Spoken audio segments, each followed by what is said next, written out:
Apologies for the intrusion. I'm Hugo. Let's just say I'm something of a collector. I've heard your video store is the most classy one in all of New Eridu, and I must say, it absolutely lives up to its reputation. The ambiance here is understated yet refined, elegant but still cozy. It's so soothing, like a steady beacon in the dark.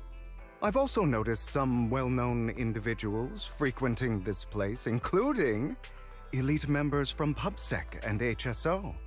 Your achievements at such a young age truly impress me.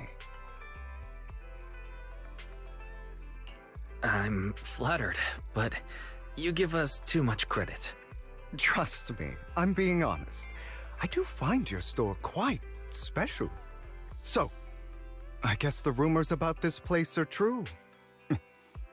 Children of devils.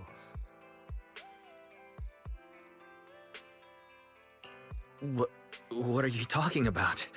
I'm not following. Am I imagining it?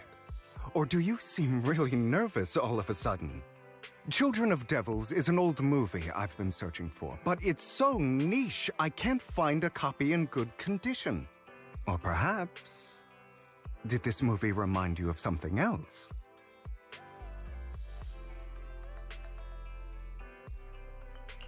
You're imagining it. I'm just surprised there's a movie we haven't heard of. No worries. Like I said, this movie is rather niche. Despite the word devil in the title, it's actually about vampires. I'm sure you already know. Vampires were a popular fictional concept back in the old civilization. Typically, they are pale-skinned, well-dressed, exuding a mysterious and dangerous aura. But beneath their immaculate facade lie lethal fangs for draining human blood.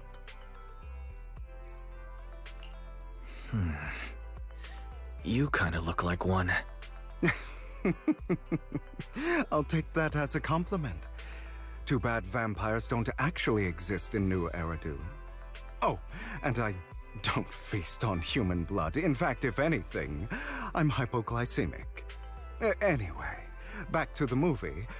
It's about a man who unwillingly turned into a vampire and after years of plotting, finally kills his evil father and ultimately dies in the process. So, it's a tragic story.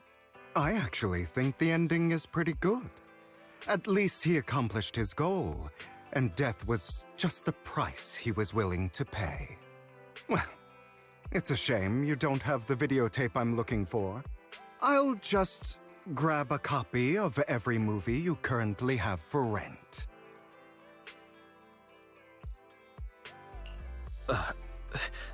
Thank you for your patronage. That's very generous of you. Just think of it as my thanks for chatting about the movie with me. Your store is like a collector's gem in itself. Please, consider my payments here as an investment in a collector's prized find. Your definition of a collectible is pretty broad, just as I'd expect from a collector. Because of my work, I happen to know some of New Eridu's upper echelon. Some even collect human organs. Just some rumors circling around. Hope I didn't spook you.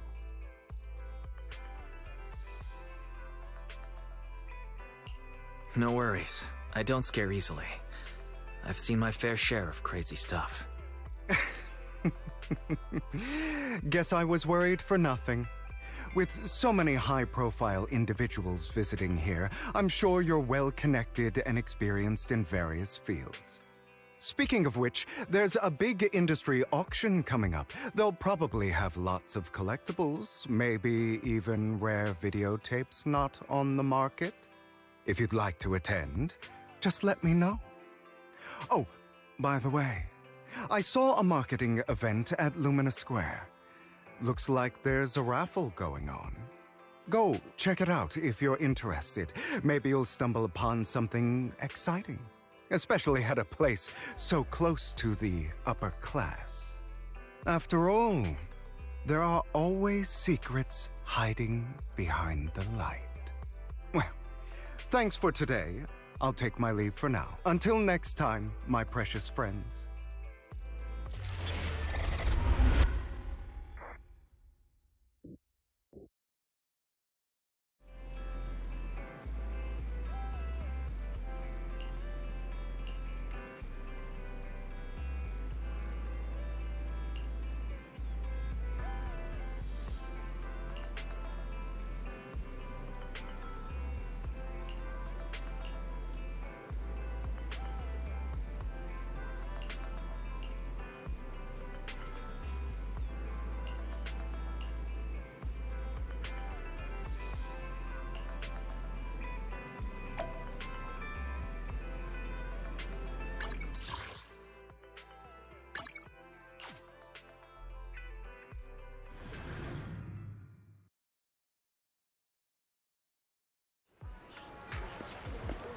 You there! Why not come try your luck? All sorts of prizes are waiting to be won!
This guy seems arrogant. Maybe I should take a tougher approach with him. Quit the act. I've seen right through you. You may look harmless, but I know you have a secret identity. Your crafty skills have caused headaches for countless people. Not to mention, you're revered in your field. Everyone knows who you are. Your true identity is a member of the most infamous band of thieves in New Eridu, Mockingbird.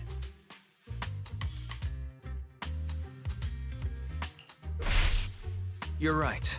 I'm with Mockingbird. But that doesn't prove I stole from you, does it? Aha! You've admitted it yourself. I know you're joking, but it's probably unwise to validate an accusation like that. Forget it. Clearly, you have no idea who I am. I'm Curtis Ravenlock. That's right, of the esteemed Ravenlock family from Tops. You'll face consequences for crossing me.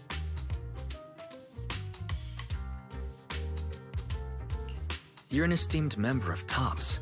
Why join a raffle with us regular folks? Offense is the best defense. Seems like you've got that down.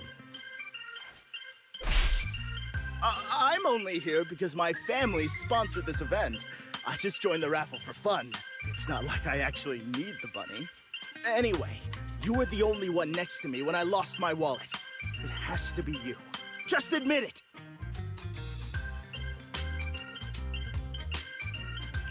Listen, you can't just throw accusations around.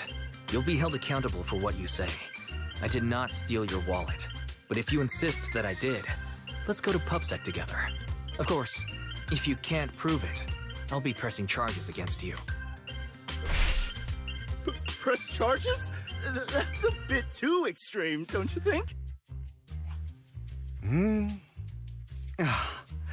Looks like you found the right approach to deal with people like him. In any case, my wallet is missing. It had a ton of Denny's, so someone's got to answer for that. No one's responsible for your wallet except you. Let's be real. You're just trying to shift the blame. You! No one's ever dared to speak to me like that before. Clearly, your accusation is baseless, Mr. Ravenlock. Your outfit, while elegant, shows unironed creases and noticeable signs of wear. You've likely worn it for a long time. Plus, the wet ink on your cuffs suggests that you rushed straight here from your workplace. Likely so you wouldn't miss today's raffle. All in all, it's clear you're not well off and quite careless. Chances are you lost your wallet yourself, and it probably didn't hold much cash. Is that why you jumped to accuse others? Hoping to leverage your family name to make a quick Denny? That's utter nonsense! Regardless, you owe this person an apology. Damn it! You'll regret this. Just you wait! I really hate it when innocent people are wrongfully accused. But it's all over now. I hope it didn't ruin your mood.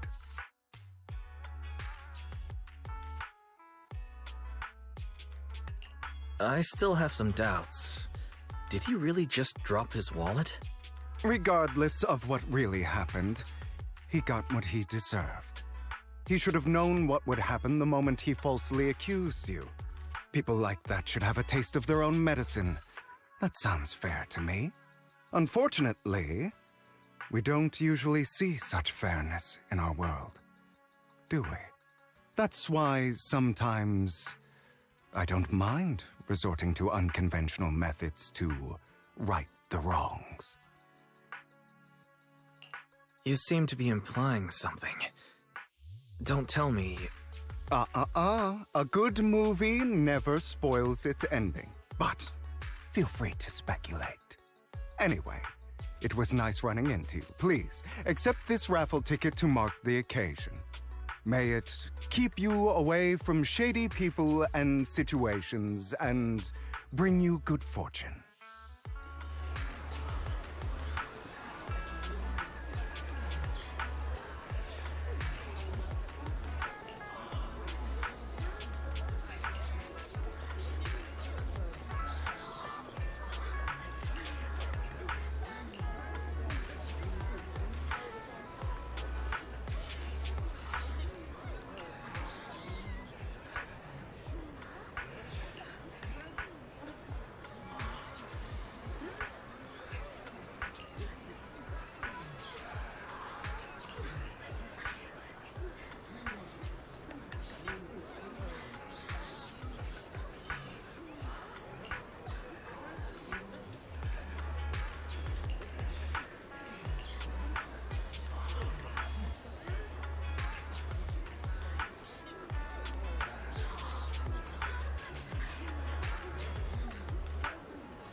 Anyone else?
They're here with me now, sir. I'm glad to have the chance to speak with you, young'uns. Helios Academy used to be a peaceful and comforting place. I know you still can't fully trust me, and I understand that completely. But please do know that I mean you no harm. Your teacher, Carol, and I, we used to be friends. She was a kind person. I was truly sorry to learn that she was the one held responsible for the fall of the old capital.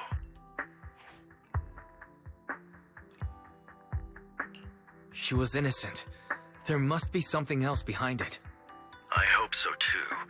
It's just that the fall of the old capital still weighs heavily on us all. But I believe you just got caught up in all of this. I'm sorry for what you've been through over the years. It must be tough.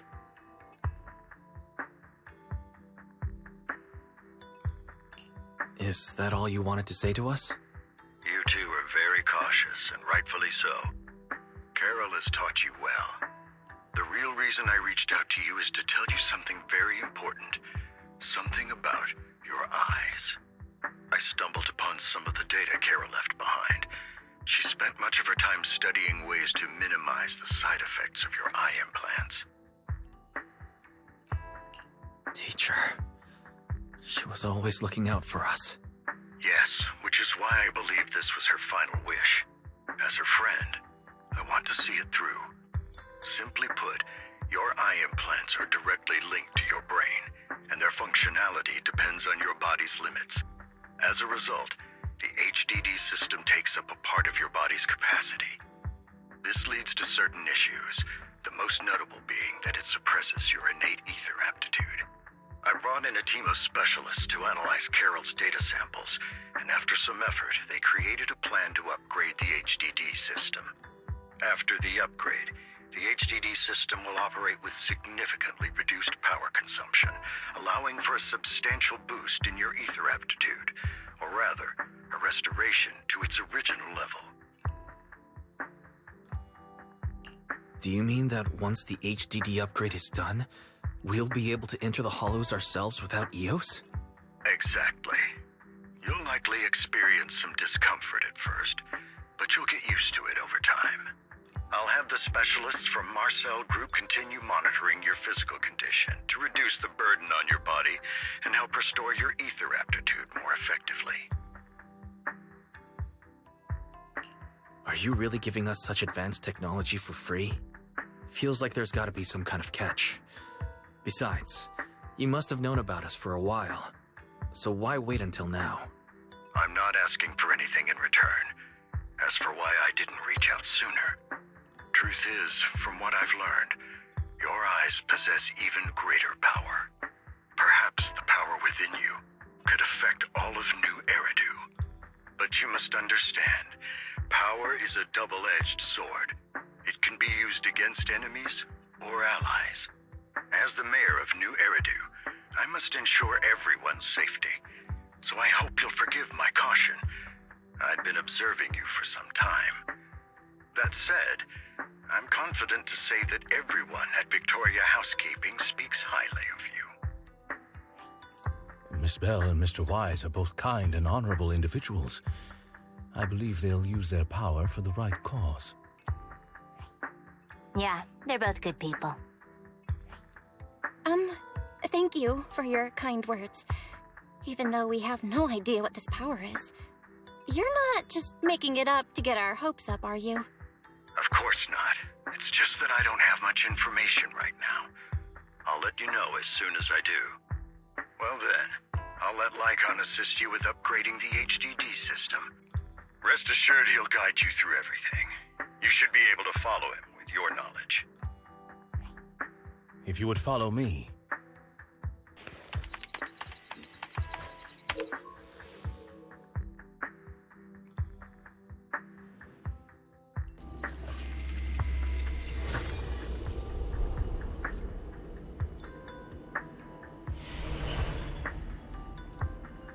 How are you feeling now? All good, I think. Really? I'm feeling a bit off. is adjusting. Give it time to adapt to the changes. As a precaution, hold off on entering the hollows until you feel better. I see. In that case, I'll sit back and help Wise for now. It's quite impressive one of you adapted so quickly.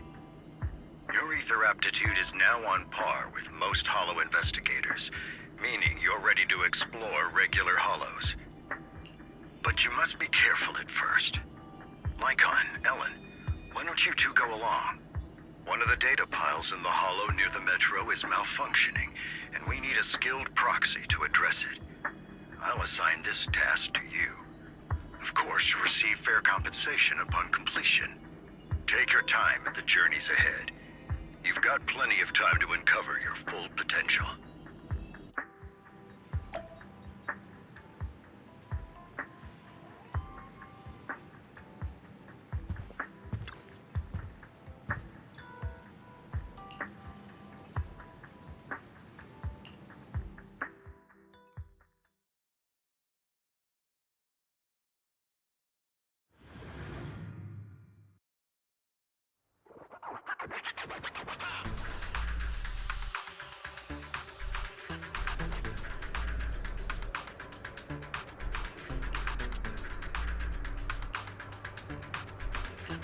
Master Proxy, the data pile that the mayor mentioned is in this direction.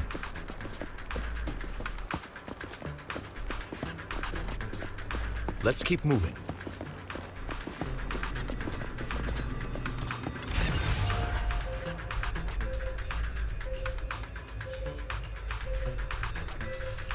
The data pile that the mayor mentioned is near that garage ahead.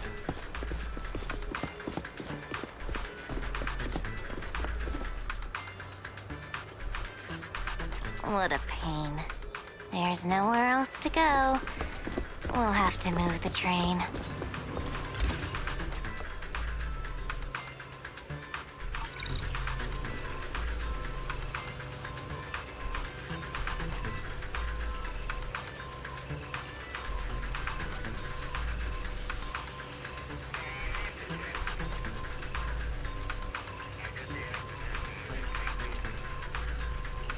We should search for the passcode nearby to disable the laser, and then move the train.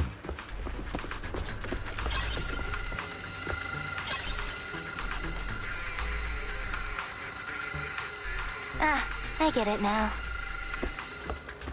We should be able to enter the passcode now.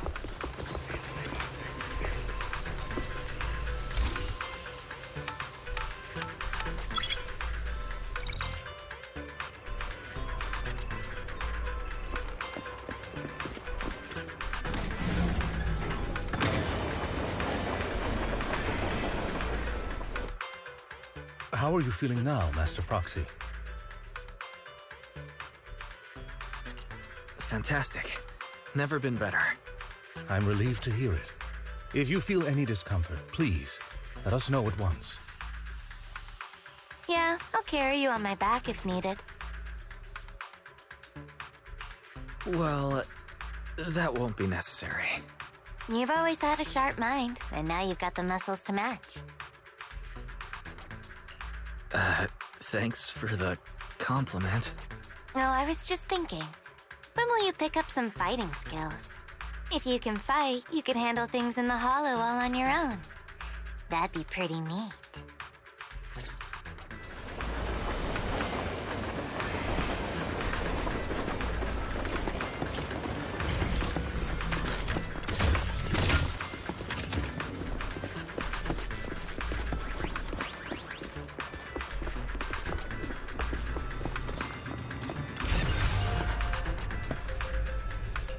Master Proxy, the data pile is right up ahead. It seems to be guarded, however.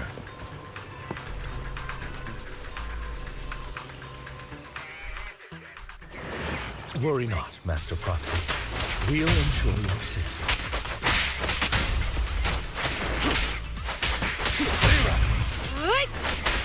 Thank you. Sorry. I still need you guys to protect me.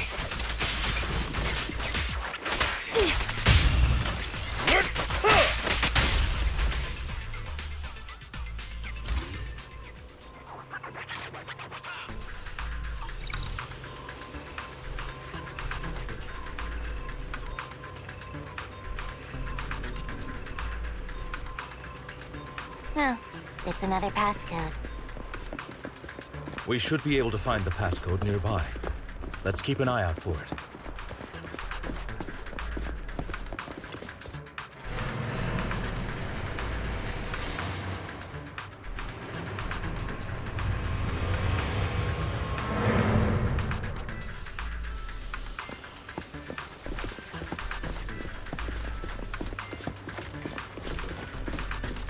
Maintaining the data piles in the hollows requires a proxy with the utmost professionalism.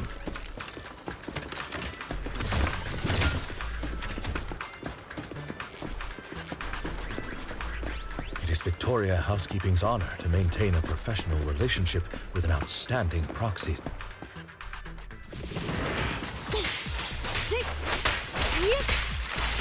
Get lost!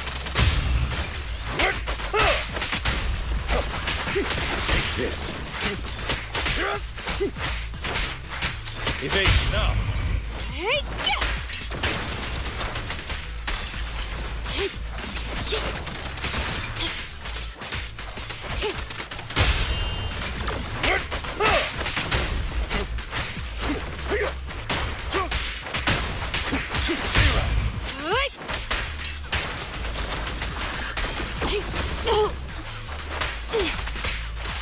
Get back! Master Proxy, let's take a look around this area. We might be able to find clues regarding the passcode.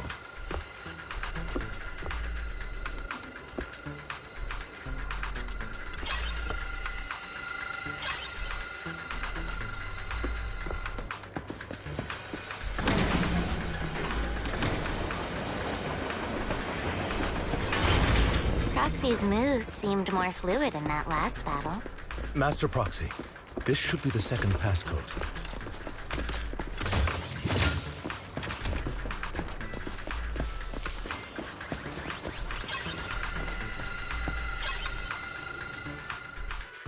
Master Proxy, we've been in the hollow for quite some time. How are you feeling? Trouble, move. I feel fine. Nothing unusual, actually. What a pain. That's good to hear. After all, this is the first time you've entered a hollow since the system upgrade. Best not to overdo it.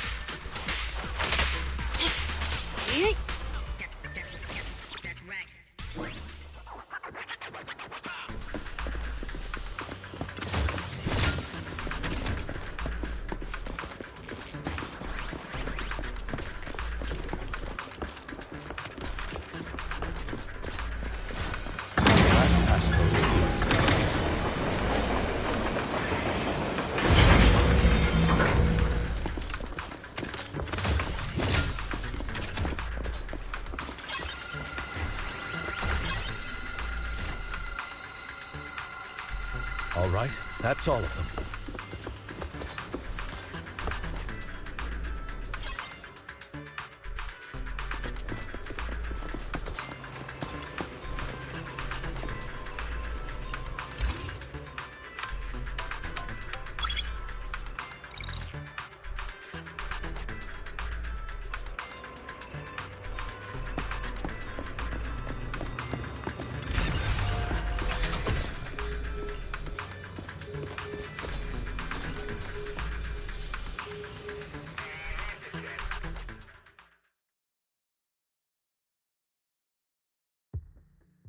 The mission was a success, sir. Master Phaethon's performance was outstanding. Excellent. You truly are exceptional. I'll be frank. I contacted you because I need your expertise for an important task. I'd like you to participate in an auction and help me secure an item up for bid. Hold on. Is it the same auction I heard about? The one with all the high-profile attendees?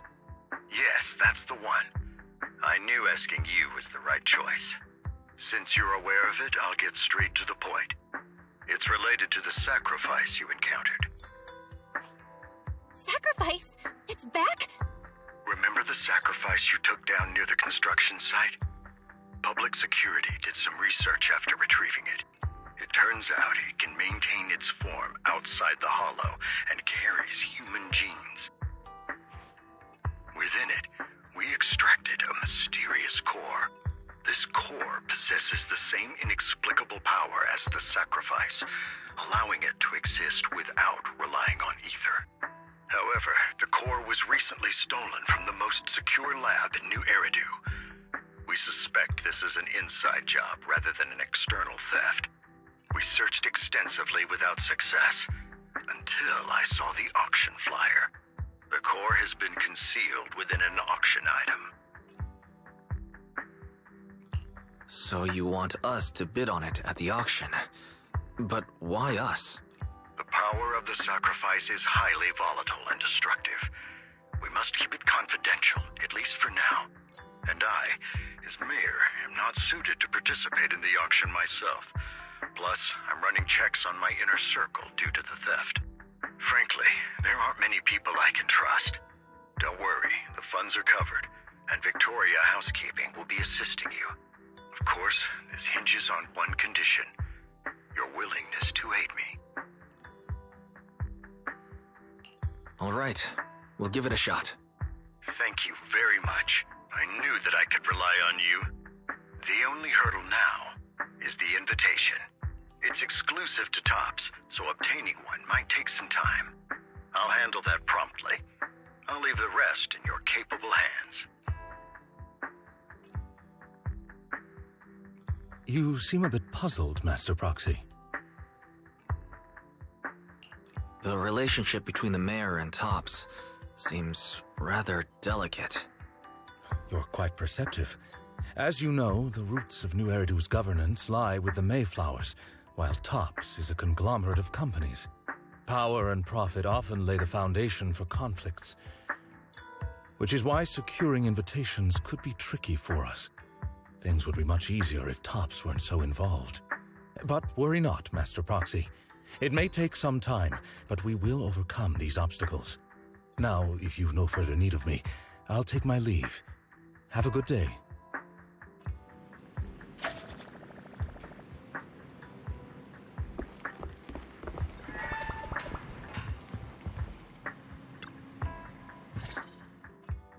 Didn't that collector Hugo mention if we wanted to attend the auction, we could give him a call? But he didn't leave us his contact information. Odd, right? If he wanted us to contact him, why not leave a number? Did he just forget?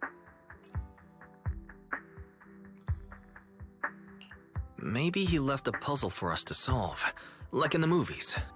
You've been watching too many movies, Wise. We need to separate fiction from reality. Come to think of it, Hugo did leave us a raffle ticket and said something weird. He said something cringy like, "There are always secrets hiding behind the light." Wait, don't tell me.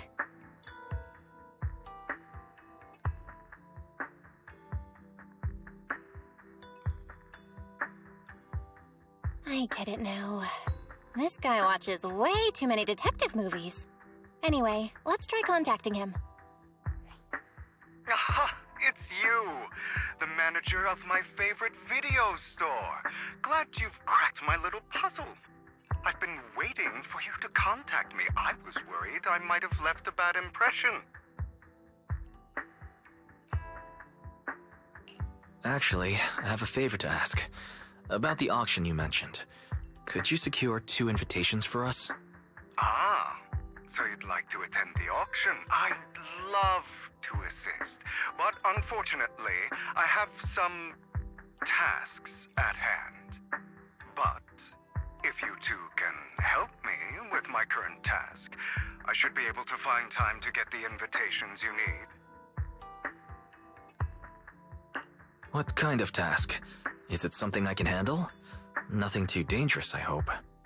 Don't worry, I would never put you in danger. Let's discuss the specifics in person.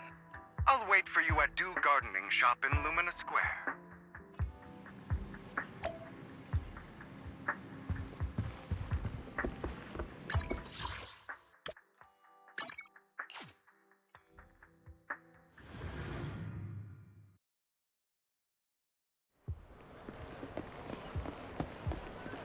You've arrived.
Another...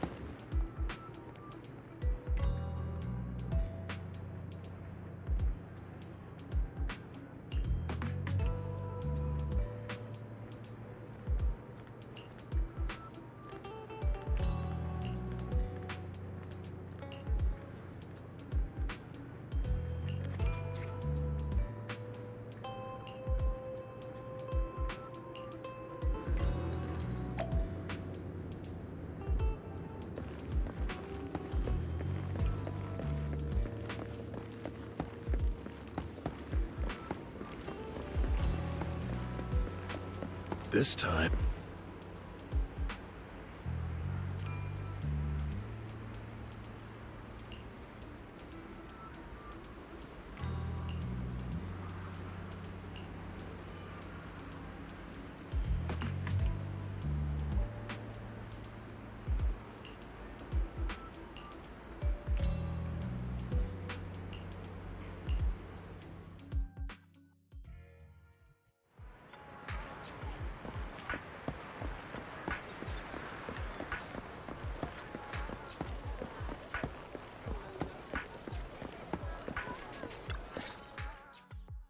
Good day, manager. Wonderful to see you again.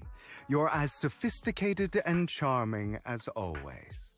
About our previous discussion, I assume you've made some progress?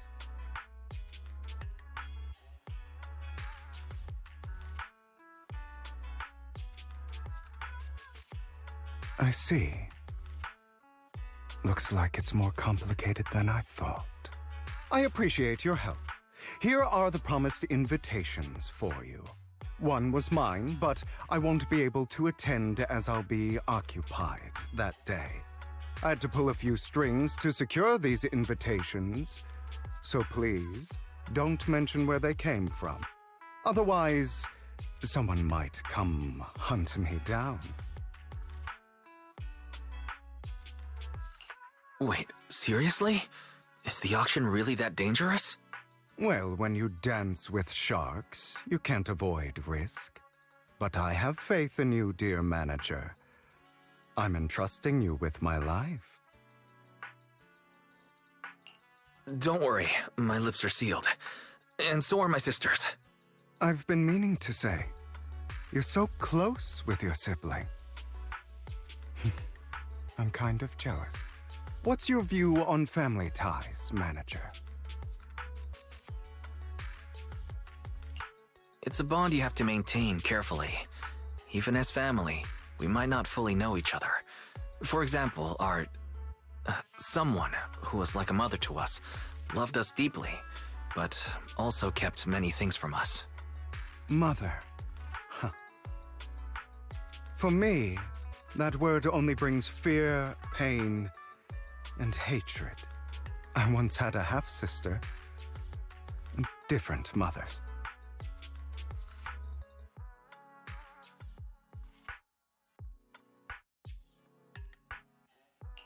Had? You didn't have a fallout over some big argument, did you? No, we never argued. I would like to try, but it's too late. She's been gone so long. I can barely remember her face. I'm sorry. I didn't realize it was a sensitive topic. My condolences. It's okay. I brought it up first, and it was ages ago. Anyway, back to what we were saying. It's highly likely that Hartman will be at the auction as well. As you know, while he's the rightful heir to the Ravenlock family, he keeps many secrets. Should you cross paths with him in the future, be cautious. He's sitting up on his high horse looking down on everyone else, and he'll do whatever it takes to get more power. I hope these upper-class people eventually face the punishment they deserve. Too bad the scales of fate lean one way or another, unless someone steps in to tip them back. I digress. That's all for today. I have some errands to attend to, so I'll take my leave. Have fun at the auction.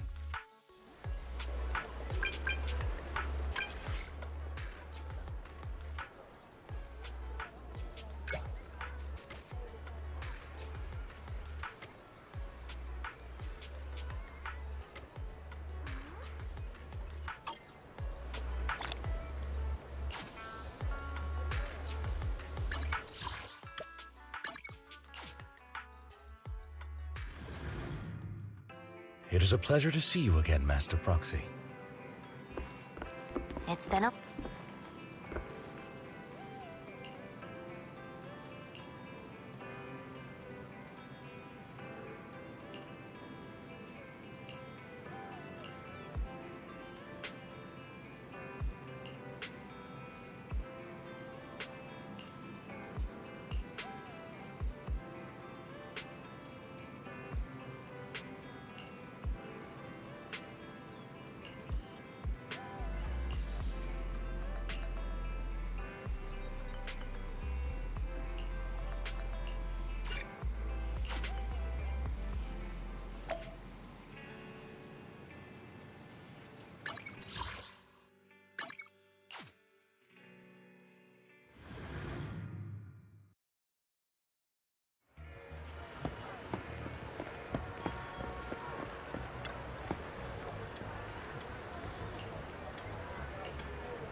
Lies, deception,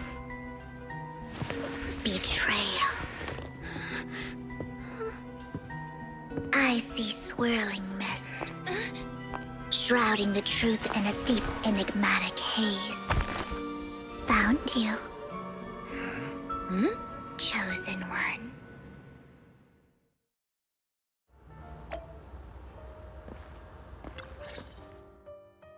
You are exactly as I thought you'd be. Chosen one? What's that? Sounds like something from a tacky novel that was popular a decade ago. Words can only convey so much, so it's understandable if what I say doesn't make sense to you now. But you'll know what I mean soon enough. Young lady, I know you might think I'm lying, but I'm telling the truth. That item was my late husband's keepsake, and I had to pawn it due to financial difficulties. But I can't bear to see it auctioned away to who knows where. I'd never be able to get it back. Please help me bid for it. There's a hidden flaw in that item.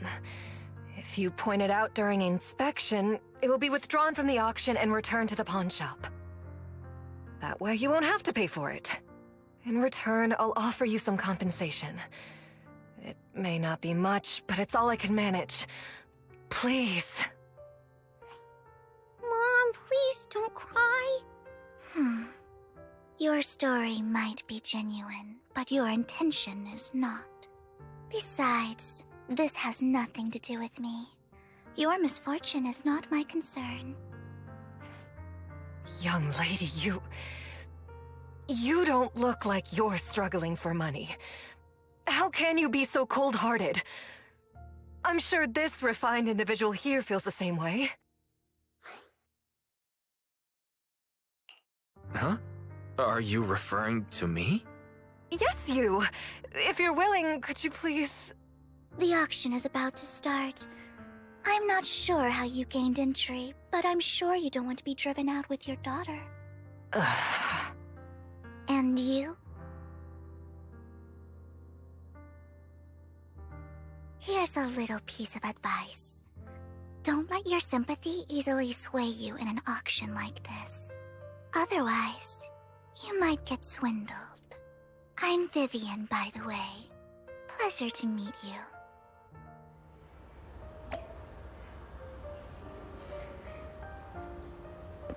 Dear guests, the auction will begin shortly. Please make your way to the venue.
He may be from the Ravenlock family, but he's been entering the lottery in secret. His financial situation might not be too great right now. Ugh, what rotten luck. I didn't expect to see you here. I won't back down this time.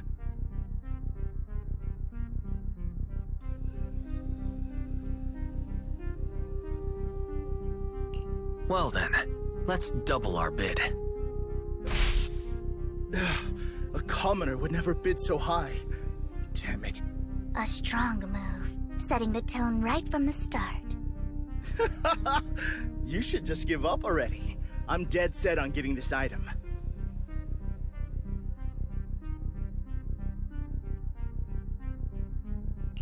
Truth is, we've got a solid sponsor.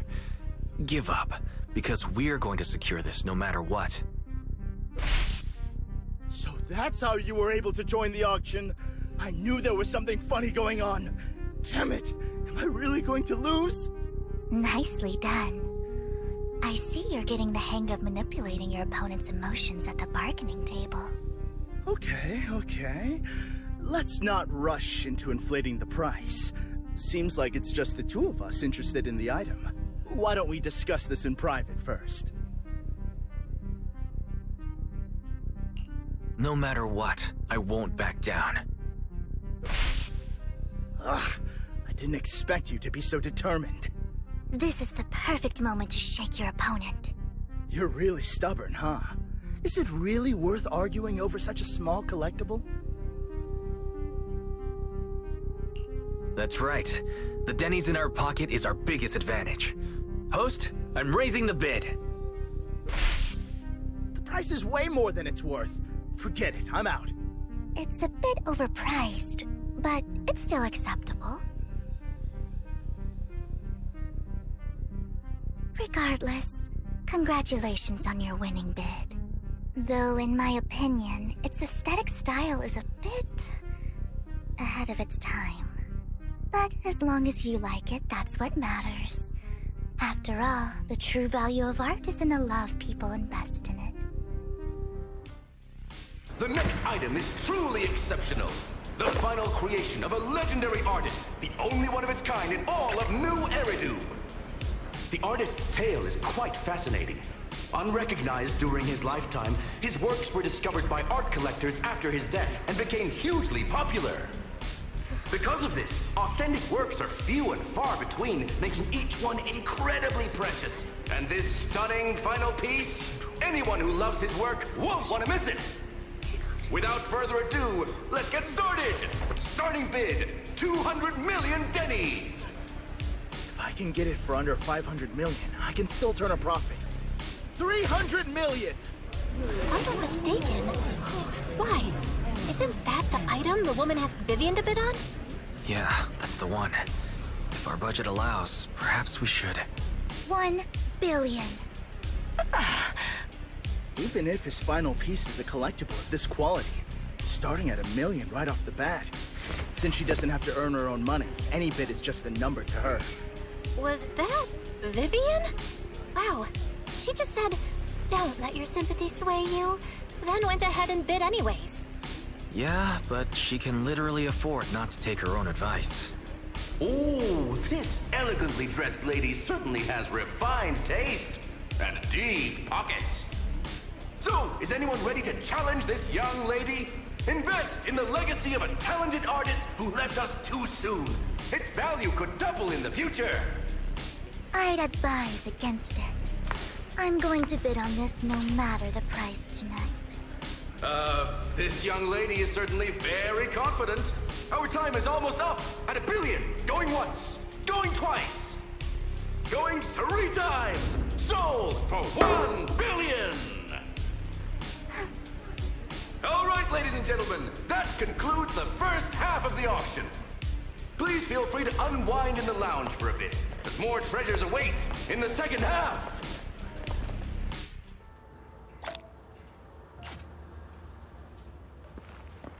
The coffee here is drinkable.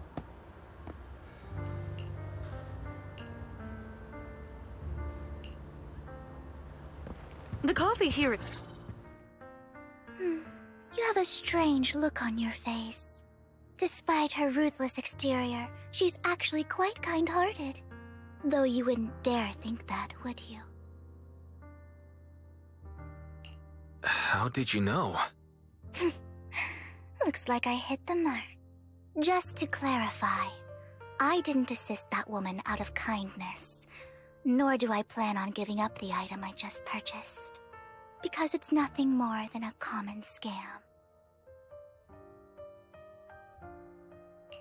A scam? So you're saying that woman is a fraudster? They'll tell you a tragic story, begging you to help bid on a collectible at a high price. They promise a reward and guarantee the item will be withdrawn from the auction, so you think you won't have to pay anything.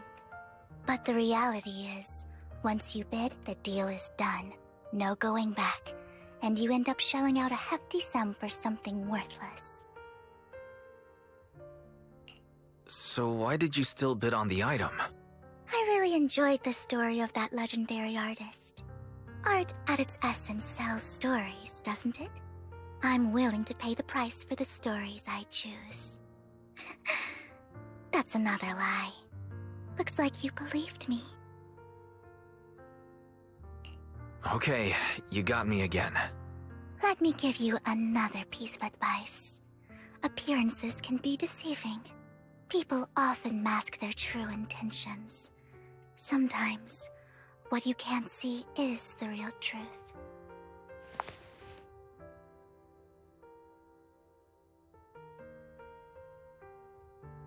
I hope next time you'll accept my invitation, and not that of these pretenders.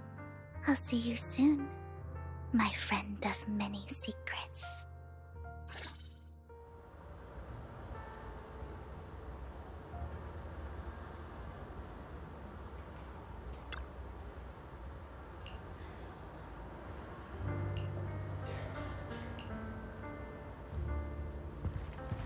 The second half of the auction is about to begin.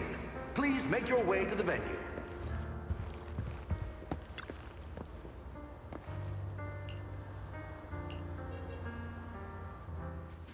Ladies and gentlemen, welcome back!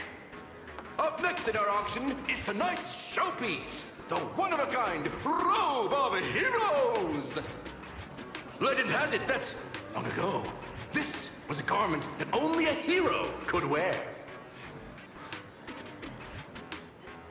What's truly fascinating is the unique gem embedded in the collar of this robe. It's unlike any gem I've ever seen. Almost magical.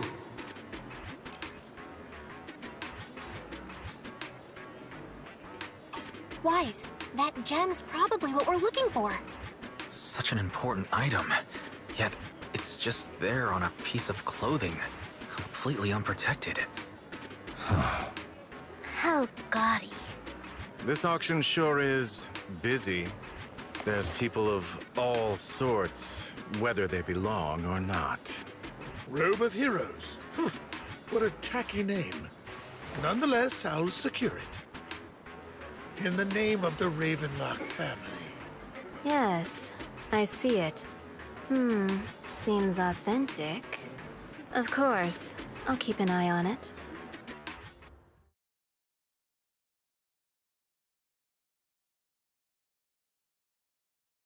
I didn't expect this to drag on so long.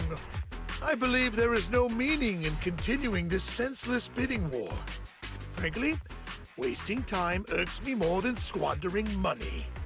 So, my friend, let's cut to the chase. What did you have in mind? This man is pretty shrewd. Maybe I should match his energy.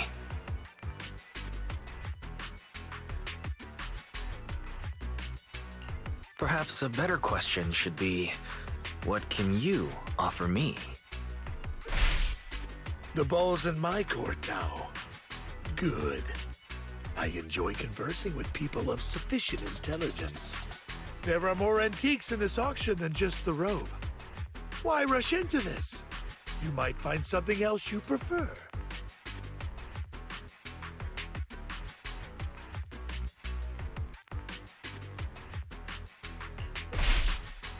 Actually, I know the secrets of that robe. Really? So there is something more to the robe. Our opponent seems quite astute, Master Proxy. Let's avoid anything that might raise suspicion. The Ravenlock family always gets what they desire. If you have any doubts, feel free to ask around.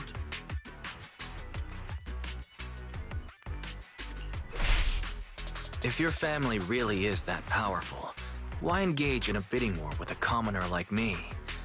How about cutting me some slack?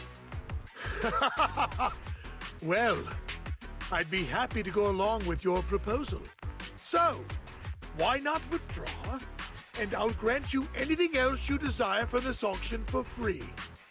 Have we a deal? This approach doesn't seem to be working with him, Master Proxy. My time is valuable, my friend. I've already lost a significant amount of dennies talking to you. If I offer you a token of appreciation, let's say a hefty sum of dennies, would you consider backing out of this bid?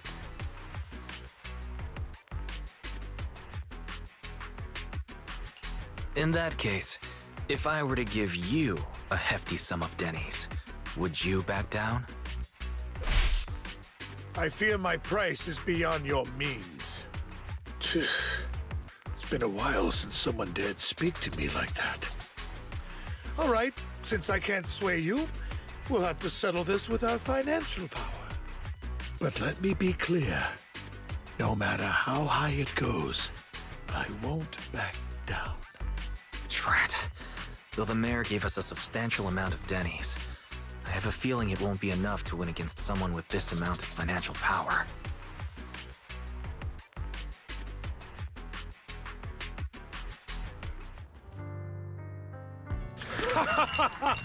Thank you, everyone. It appears I'm the final winner of this auction after all.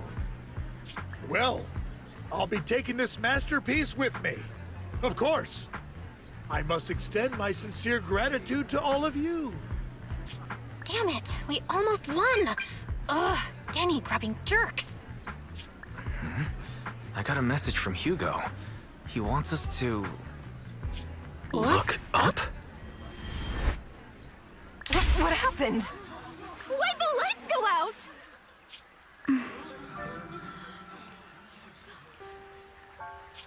What's going on? The power went out? Mommy! I'm scared! Ladies and gentlemen, welcome to tonight's auction.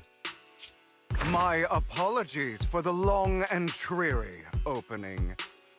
Losers always have a lot to say. That guy looks familiar. Is that... What are you all standing around for? Someone deal with this intruder! How uncouth. I'm simply here to reclaim what's rightfully mine. You! When did you? Well then, tonight's show is coming to an end. I wish you all a lovely evening. Yours truly, Mockingbird. After him! Catch that thief or forget about getting paid tonight!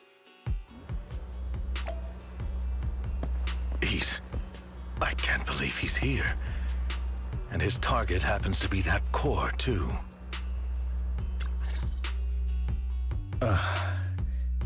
Forgive me, Master Proxy, but that...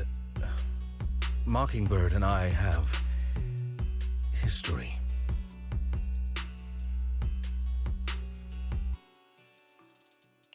You might find it surprising, but I know him too. You do?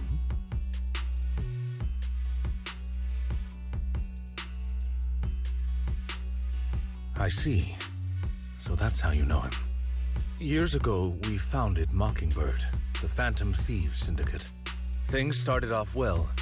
We were young, with naive ideals and lofty goals, and we pursued what we thought was right.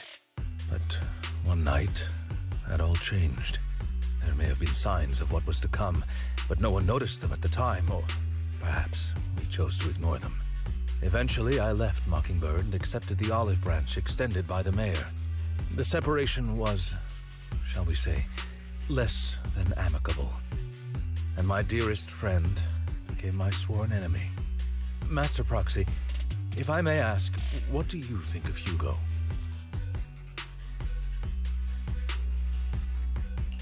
He seems pretty nice.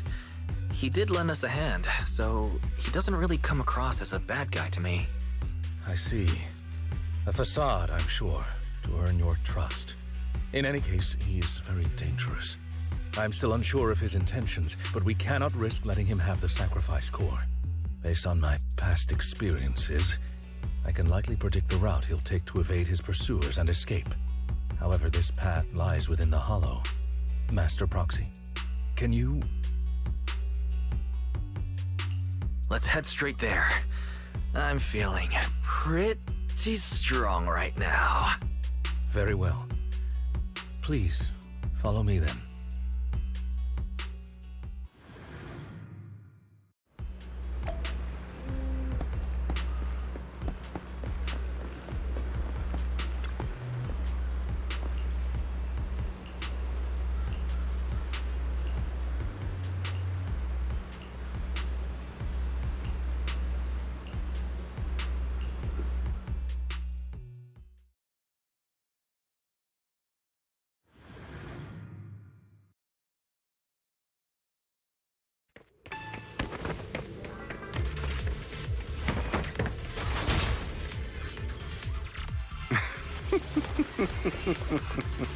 As I thought, Hugo really is here. When we were still working together, we would often choose routes that were difficult to attack, yet easy to defend.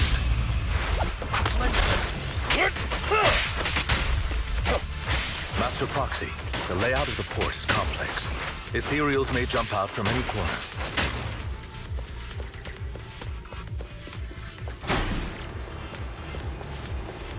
Do be extra careful.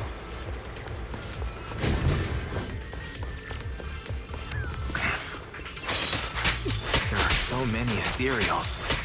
They don't seem to be phasing him at all. Though I am loath to admit it, that man is quite formidable. You can always find him in the thick of things. Social functions or surrounded by ethereals.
Careful, or you'll get hurt.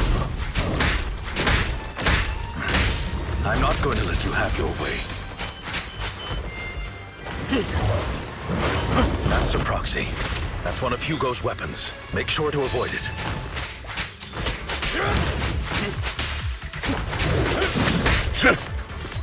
It may look like a coin, but it's actually a dart.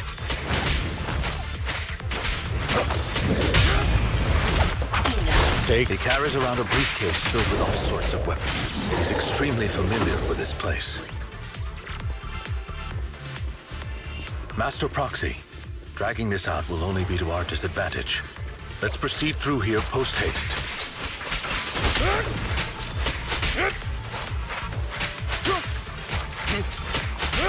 Move, please.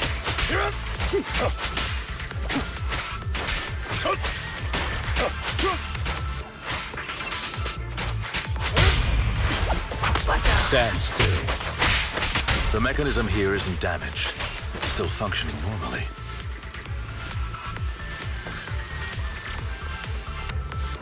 Something's not right. It feels too easy, almost as if it let us through on purpose.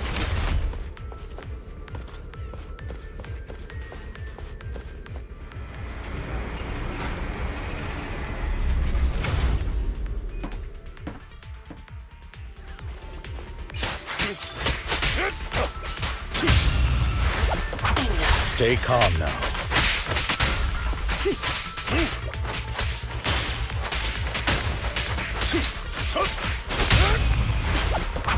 Stand still.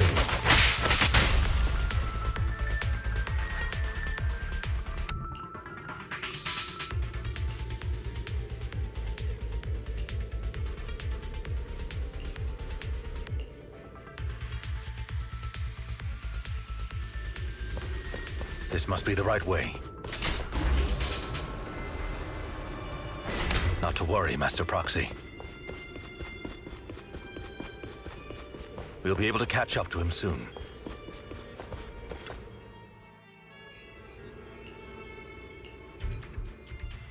It should be this way. Are they from the auction? No, they shouldn't be able to track Hugo here. They're likely just hollow raiders. Back then, Hugo would typically retreat into a hollow after securing the goods. And as his partner, I'd be responsible for leading the pursuers astray. I'm unsure if he has a partner now, or who they might be if he does. Wow. Phantom thieves usually have partners. I assume he must have recruited a new one by now. True.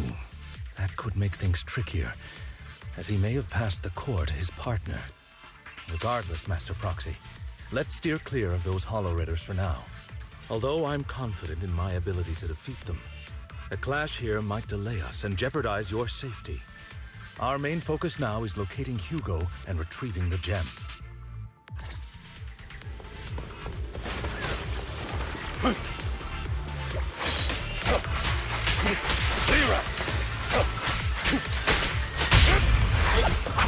Stay calm now.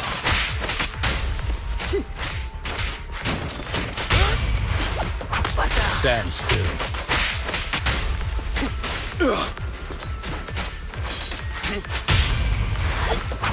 Stay calm now. He should be nearby.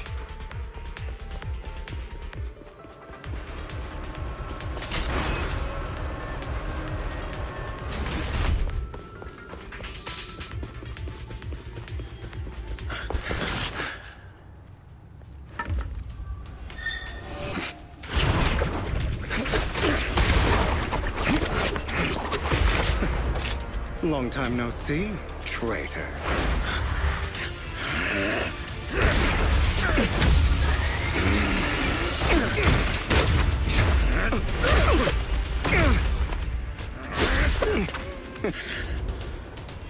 It was you who broke the oath, not me. You haven't changed, pompous and self-righteous.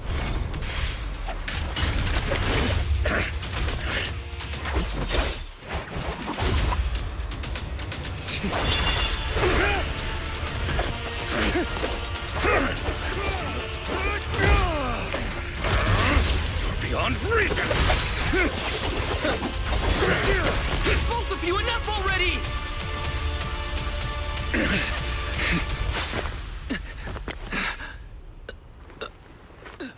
Master Proxy. Are you all right, Master Proxy? Any injuries?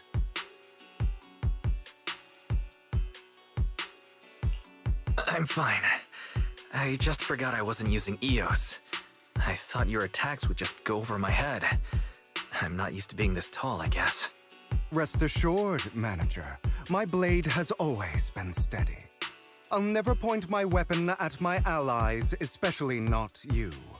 As for that oaf, he has no sense of control in the heat of battle, even turning on his own comrades. I'd thank you not to spread lies. What? Are you denying it? I merely spoke the truth, didn't I?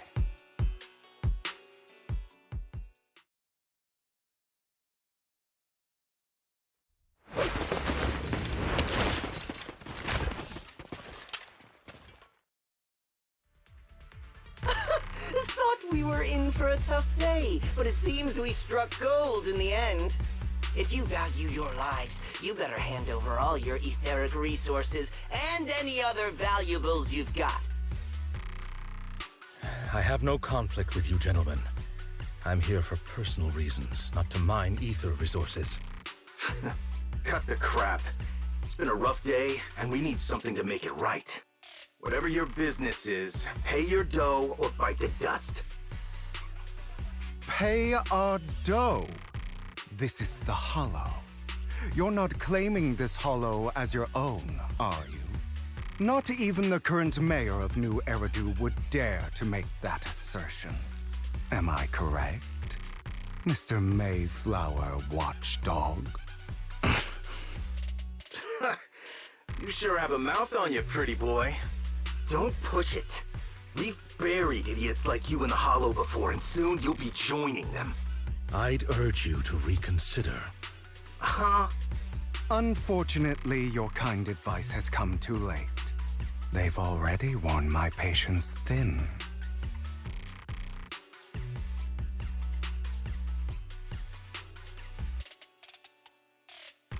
Oh, help me! Scared? Then perhaps you should think twice before you act. You've made your bed. Now lie in it. Sorry! I'm so sorry! Please have mercy! Spare us! We won't do it again! Are you quite done blowing off steam? Don't kill them. I'll hand them over to public security once we're out of... Who do you think you are to tell me what to do? They weren't planning to show you any mercy, yet you forgive them so easily. You haven't changed at all over the years, Lycon. To hell with you and your foolish fantasies of being some almighty savior. Haven't you learned your lesson from what happened with your eye and legs? My principles remain unshaken. No one has the right to take another's life.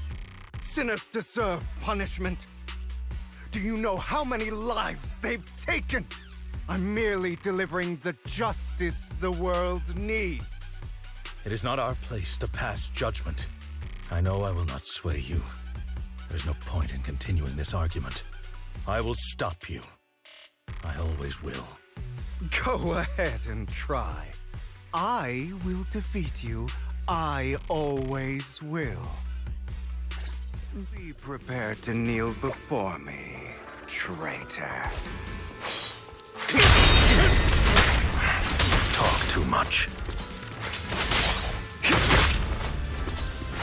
Take this.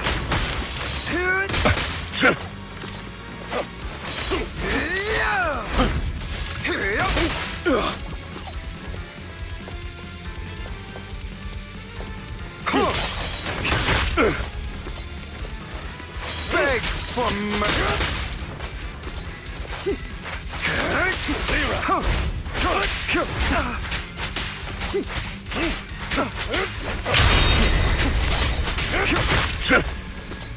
Trying to run, are we?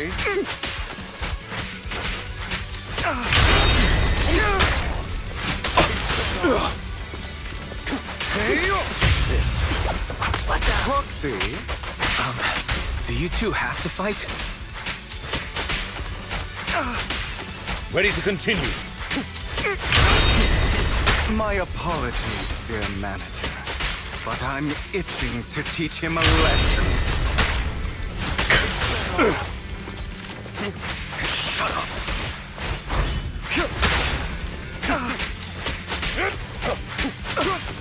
I'll bite your throat out.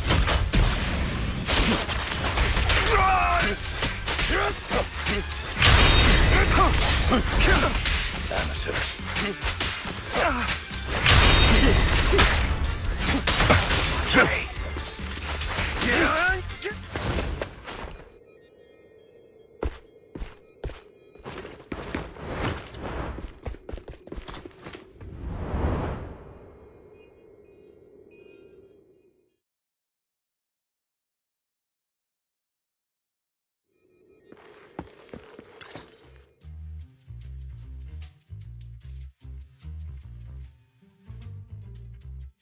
Worry not.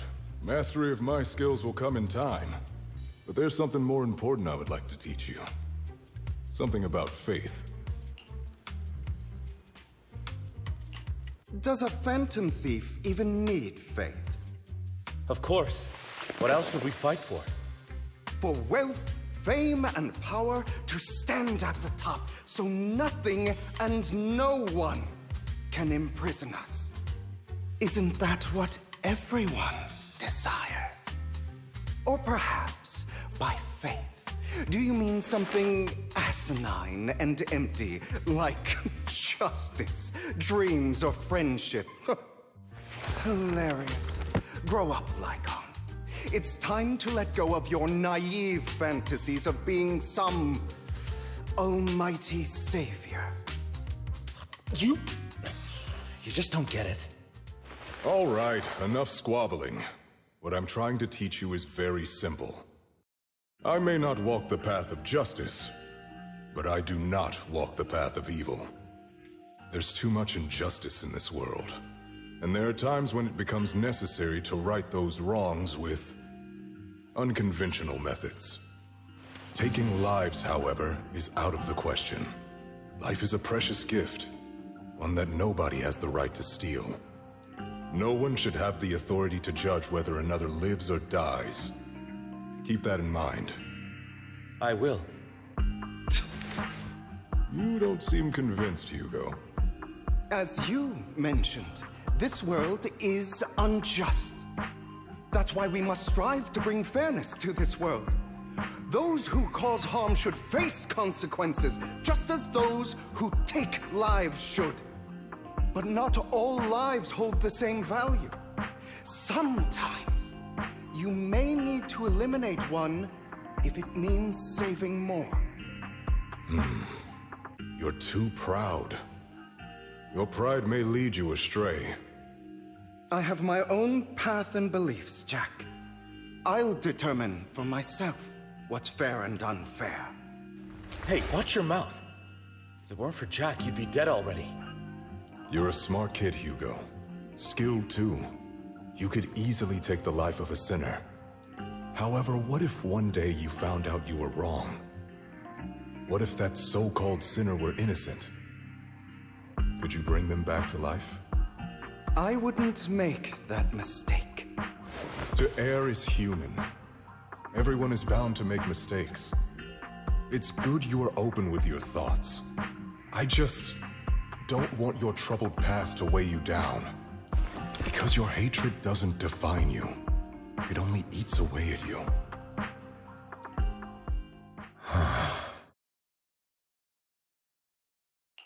Are you okay, Lycon?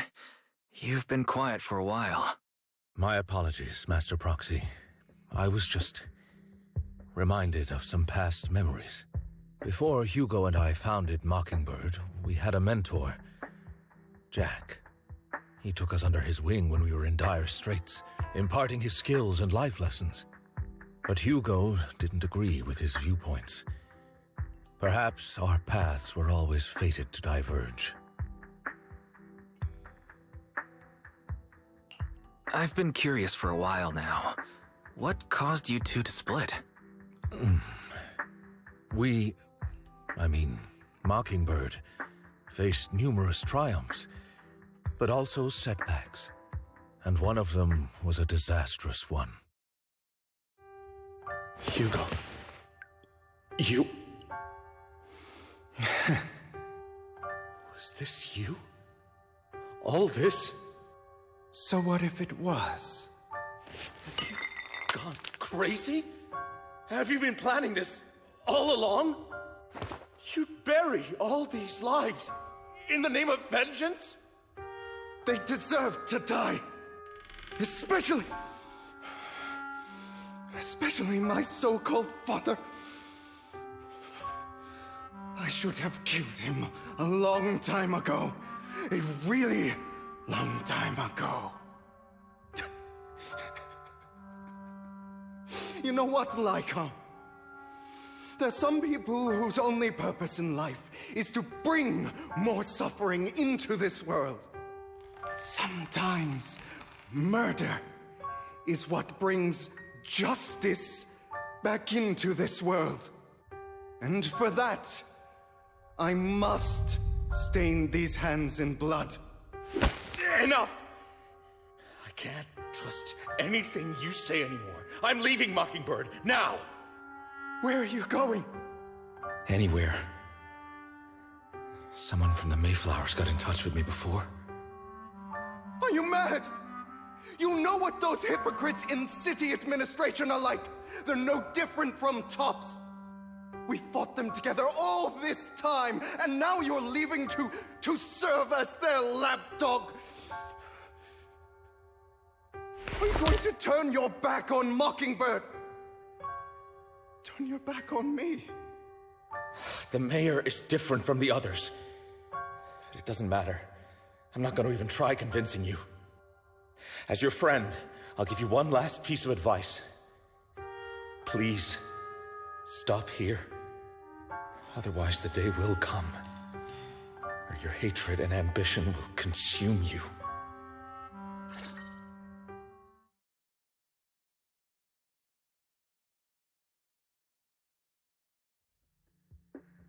My apologies, Master Proxy, that you had to hear such an unpleasant tale.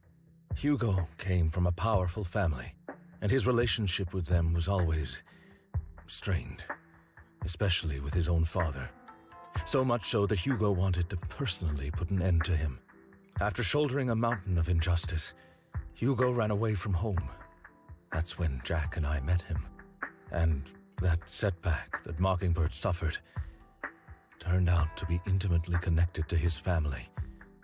I had thought it was just a normal mission, when in fact he was plotting revenge. He took advantage of me and everyone else there. I do not mean to pass judgment on him and his decision, but I refuse to accept a partner who is willing to trample over other people's lives for their own desires. Perhaps his family left a mark on him that continues to influence him to this day. In any case, Hugo still has the sacrifice core. We should contact the mayor to plan our next moves.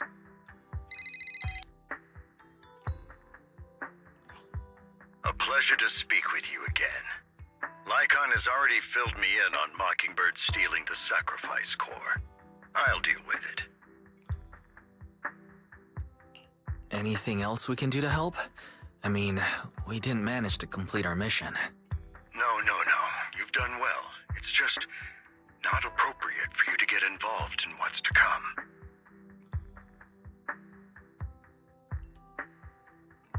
We've been through far more dangerous situations. Plus, we've dealt with Mr. Mockingbird before, so maybe we could help you. Really, I appreciate your kindness. It's just... Very well. Seeing as you're all people I know I can trust, I'm going to be frank. Not long ago, I received a letter declaring criminal intent. Sir. Lycon, I know you don't want to place them in danger. I feel the same way. However, I believe they deserve to know the truth. That letter threatened to use a sacrifice to take vengeance against the entire city of New Eridu. What do you mean by vengeance? I believe the person, or the organization, who sent the letter is planning to use the sacrifice to mount a large-scale attack against the city. Everything we've uncovered so far seems to support this hypothesis. As you know, the sacrifice's true power is a mystery and cannot be controlled if anyone attempts to use it as a weapon. This is no small issue. If this gets out, it'll send the public into a panic. Please promise me you'll keep things confidential. Then let us help out. We can do our part too. But it's like I said before, it'll be too dangerous for you. Whichever way you look at it, you're still citizens of New Eridu, and as mayor, it's my duty to protect you. Plus, Carol would be furious with me if I put you in danger. If she were still around. Anyway, I'm not at liberty to discuss this matter any further. Please rest assured that we will handle things properly as the administrative authority of New Eridu. That's right, Master Proxy. Please trust us. So that'll be all for today.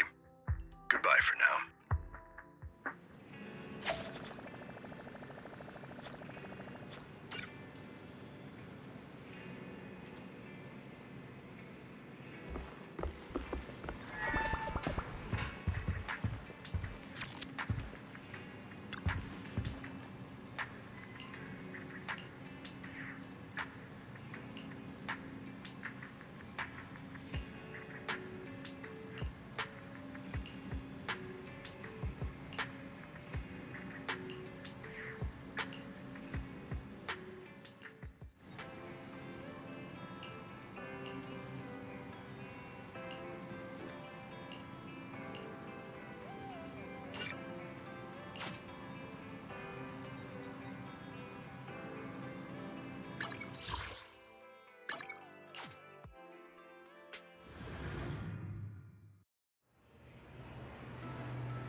I'll have to work overtime to finish this mission report. You're here!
Today's training.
All right, let's get started.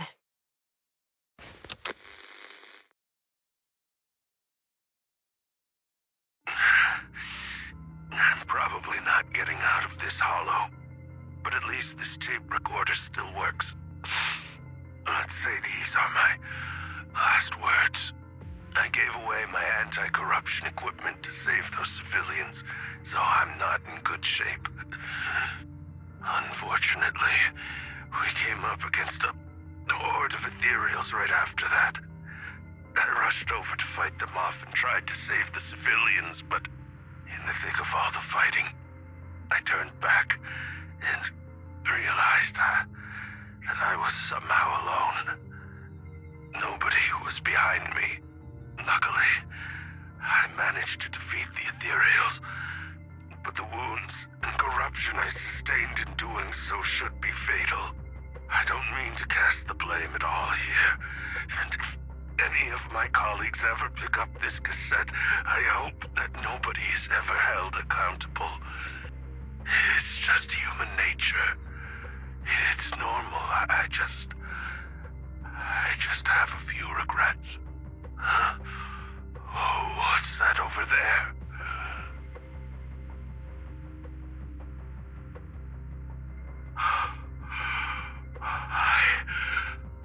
I've seen a miracle. Yes, that thing is right. So long as humanity is in constant conflict against the Hollows, we'll never be able to grasp true power. Only by embracing everything. It's the only way. Only by embracing this power can everyone survive. Oh, Creator, please grant me this!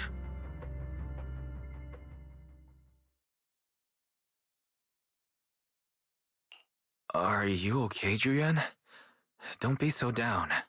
Thanks. I'm okay. It's just, even though we had our suspicions, now that everything is out in the open, I can't help but feel a little... Well, at least now I know the reason why he changed. What did Bringer see during the recording? Whatever it was, he called it a miracle. I saw the mission report from that incident. Bringer emerged from the Hollow unscathed, completely free from injury or corruption. Plus, I remember him rescuing a few civilians and walking out of the Hollow together with them. But if that's the case, then it's at odds with the audio we heard. Which one is the true version of events?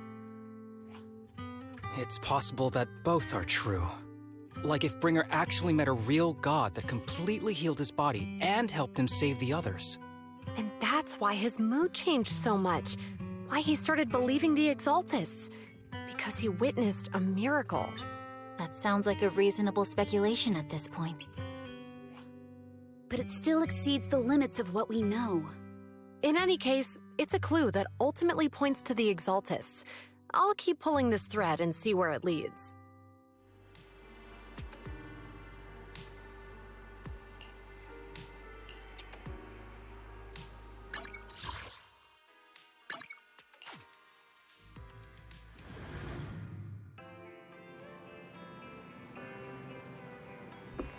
I've been waiting for you for quite some time. We meet again, Master Proxy. I imagine you've already managed to gain some info from the conspirators. About some people who wish to use sacrifice to launch an attack on New Eridu. So you know about that? I only just found out myself. Because I've been watching you this entire time. I know many things. But unlike those hypocrites, I'm willing to share info with you to show my sincere hopes of working together. I need to find Bringer's belongings. Bringer's belongings? Did he even leave anything behind? Oh, he did. I have complete confidence in my intelligence network. All the more reason for you to work with me. You've probably already guessed, but what Bringer left behind will be crucial for cracking the alleged sacrifice attack. Find it, and we'll finally know what they are after. Who do you mean by they? The Exaltists, of course. They're always lurking whenever something related to sacrifice comes up. Actually, the Exaltists and I, we have a bit of shared history. But no more than that until you officially agree to work with me. All right. I agree to work with you. Splendid. I like people who don't mess around. By the way, might I ask, you're not proficient at in-hollow combat, are you?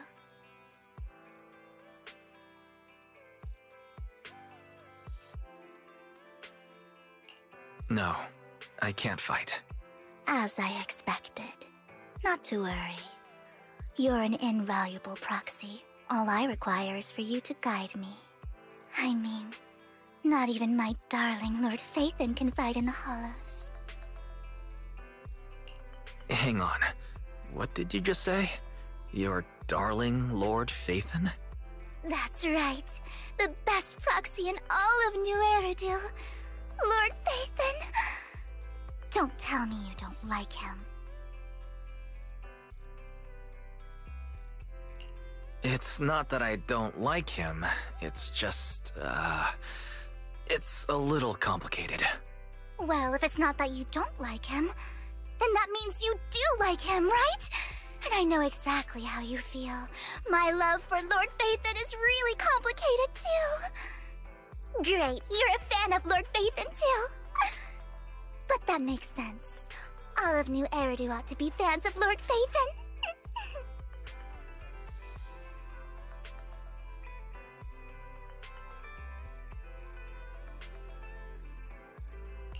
How should I put this?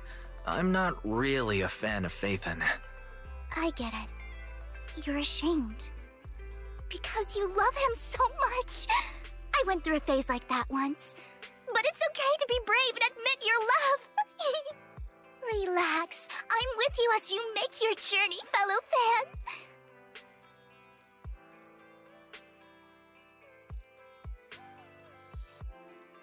Oh my.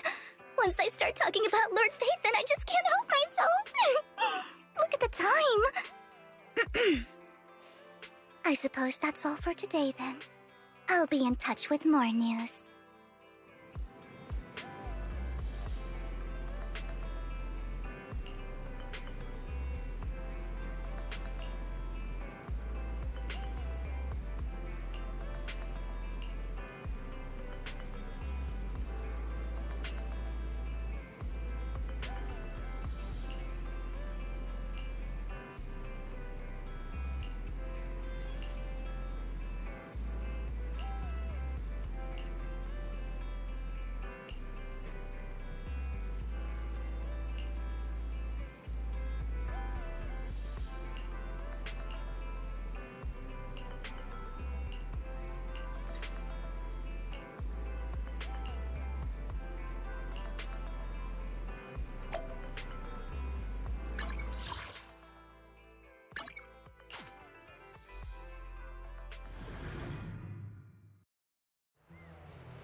Proxy, you're here too.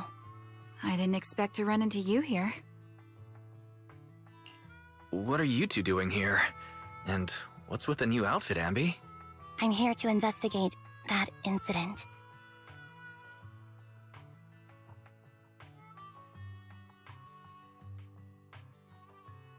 I've recently dug up some clues about the person behind the operation, but my key contact is ultra cautious and keeps demanding me to prove my identity. So, to gain her trust, I decided to meet her dressed like this. Now that everything is completely finished, this uniform doesn't really represent anything in particular. For me, it's just another outfit now. We all have to move on someday. I'm helping her. I want to make sure whoever's behind all this is caught. Ah, and who's this young lady? This is my friend, Vivian. We're here investigating a few things ourselves. Ambi, one of the Cunning Hare's most powerful members. And Trigger, an Opal Squad sniper. It's an honor to make your acquaintance. You know us? Looks like someone's done our homework. Is it because of the proxy? You two are practically celebrities. And because of my work, I've got loads of info when it comes to anyone with a name around New Eridu. I see. Seems you're handling your work well. Let's prepare to enter the Hollow. Unless you have any further questions, we'll be taking our leave now. You're going into a Hollow? Proxy, you plan on going in like that? Yeah, that's right. I've recovered quite a bit lately, so I don't need any protective equipment in the Hollows.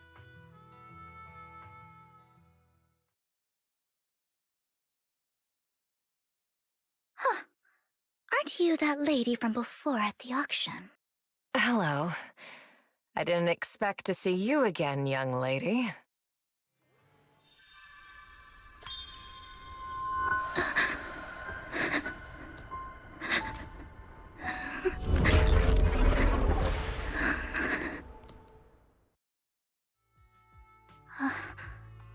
Vivian, are you alright?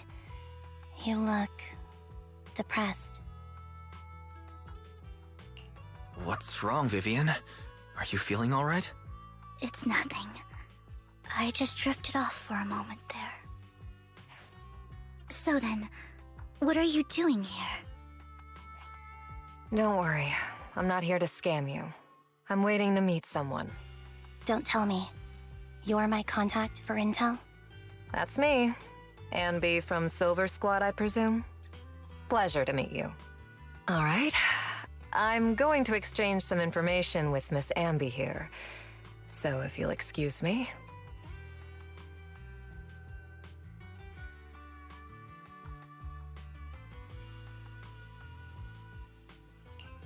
You aren't looking so good. What's the matter? I can tell you later, but not right now. Okay, that's all the information I got for you. In return, I want you to do something for me. Take me into the Hollow. I left something very valuable inside. I have to find it. Seeing as we were just about to go in ourselves, why not join us? It's fine by me. But didn't you say you were investigating something? It's fine. There's no rush. Right, Master Proxy. Huh? Yeah, there really is no rush. Sure, let's all go together. It'll be safer with more people and we'll find your missing item more quickly. Thank you.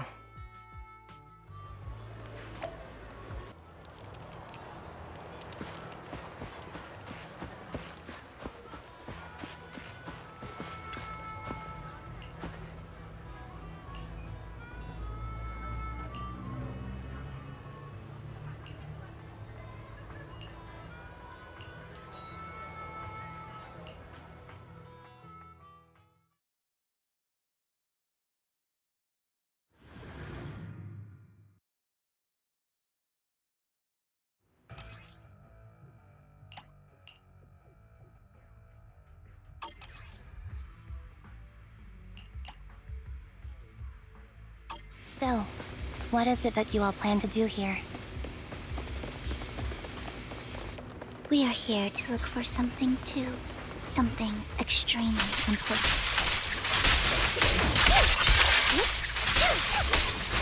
New Eridu's future may well depend on it.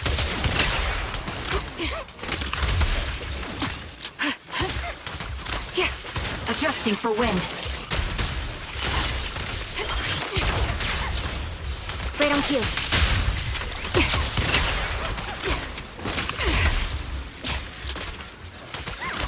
Copy. Mind the blind spot.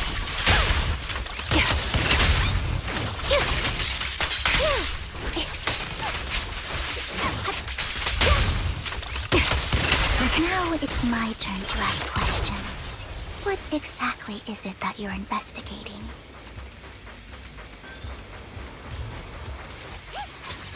Since you're familiar with the name Silver, then you should know that it shouldn't exist anymore. Adjusting for wind.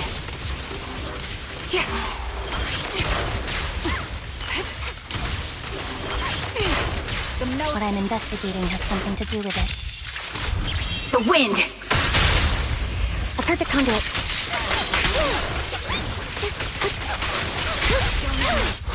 I won't back down. Tux, let's use that fissure to head to the next location.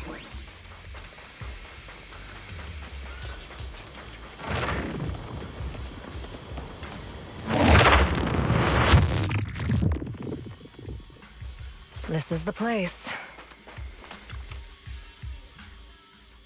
So, what is it that you're looking for? A ring. I was excavating ether here before and accidentally lost it somewhere. Please, could you all help me find it? It has to be somewhere among all this stuff here. Sure, I'll start looking. I'll go with you. I'll stay here with her then. Thanks, but you don't have to worry about me. Go ahead and accompany the others. I'm sure it'll be faster that way. And sorry for wasting your time like this. I know it might sound strange, but I'll be so happy if my daughter grows up to be capable like you.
There's leftover food here.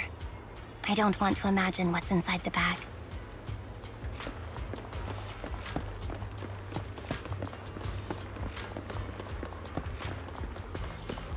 Neither do I.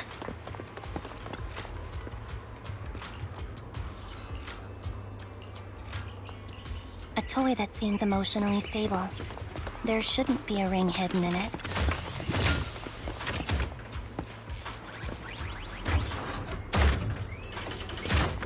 It's pretty cute.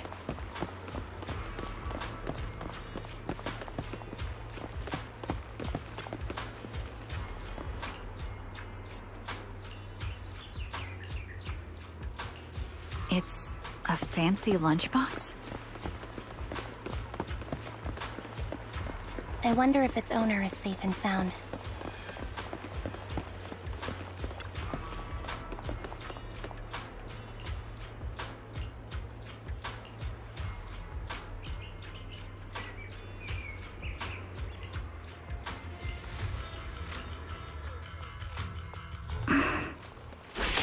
What's wrong, Vivian?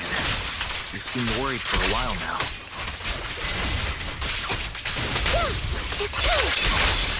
Stop! I'm worried about Sienna. The location should still be safe.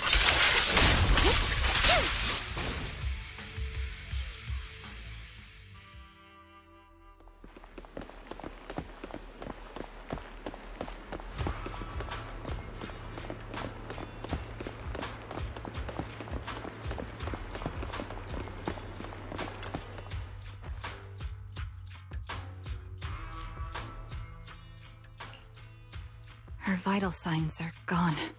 What happened? I guess this was her final scam. There's one thing I must remind you. Your time is running out. I'm not sure how you can tell, but you're right. I'm going to die in here.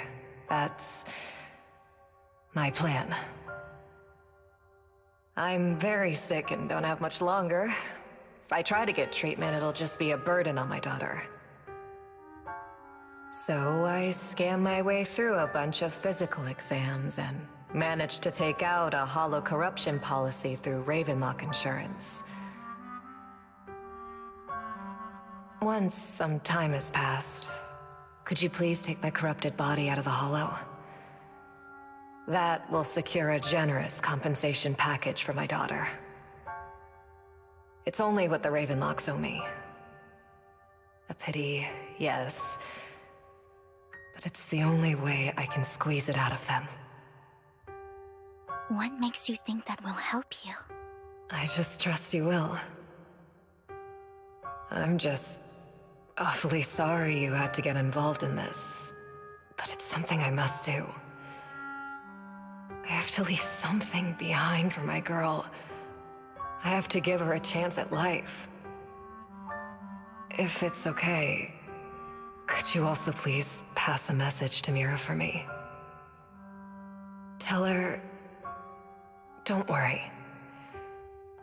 Even if Mommy's body is corrupted, withers away, and turns to dust, my love for you will always be there. Thank you. You're a good kid.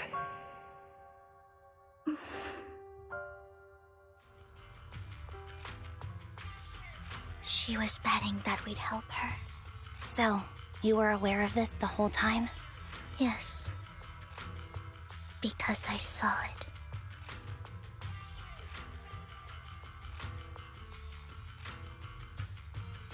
You might not believe me, but I've had this ability to see the future since I was a little girl. But the things I see are always something bad. Plagues, deaths, disasters.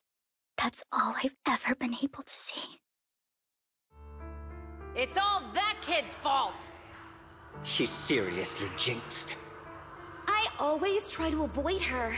Otherwise, she'll say something rotten that ends up coming true again. Prophecies, she says. Like she's not the one bringing the bad luck upon us.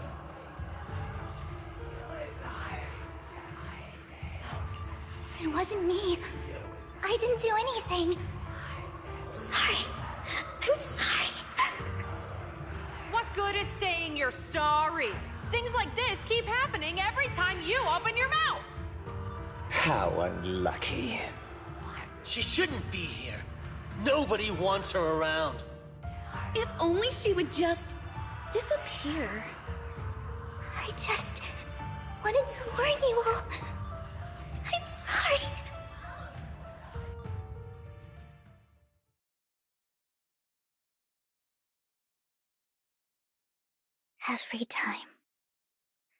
Every time it's the same. In the end, there's nothing I can change. Sometimes I even wonder whether it's me predicting these things, or if my very existence is manifesting these calamities. Vivian, it's not your fault. You were just trying to be kind and warn them about impending disasters. I can tell it's never been easy for you. Thank you. No matter what.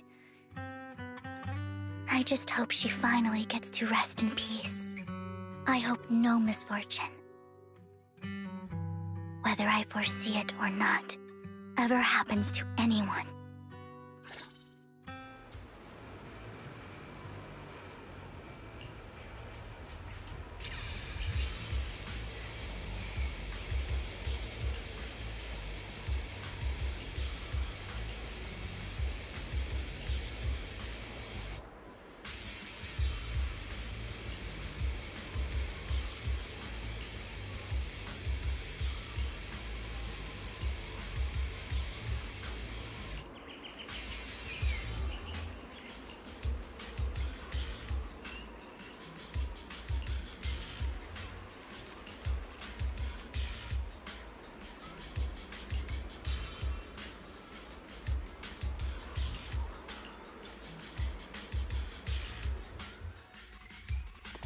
Proxy, do you believe that the future can be changed?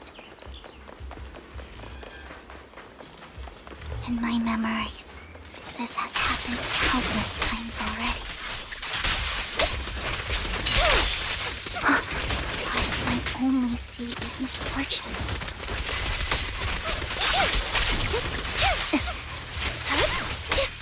Why can't I even have a sliver of happiness?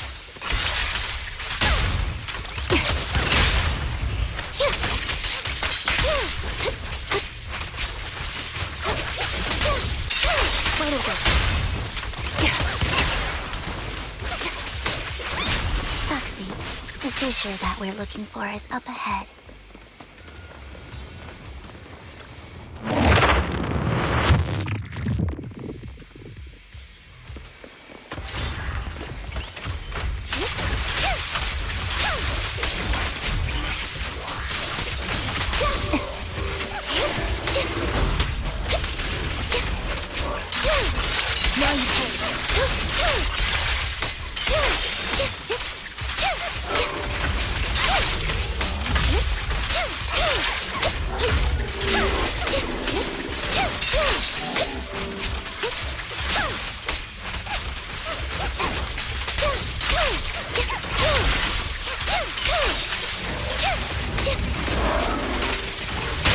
The target's weary.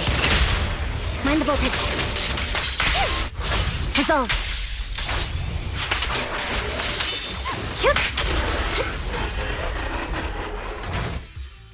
I think it's about time. We should take that lady out of the hollow. You guys go on. Thank you. She gave us the intel we needed, so this is the least we could do. I hope everything else goes well for you. Master Proxy, is there anything you'd like to know? You can just ask. I'm curious about your story, Vivian, but we can talk more once you feel ready. Don't worry, I'm very patient. You're the first person to ever say that to me. I'd be happy to share my story with you. These premonitions I see are not within my control, and they always come to me in a flash, like a flood of images in my mind.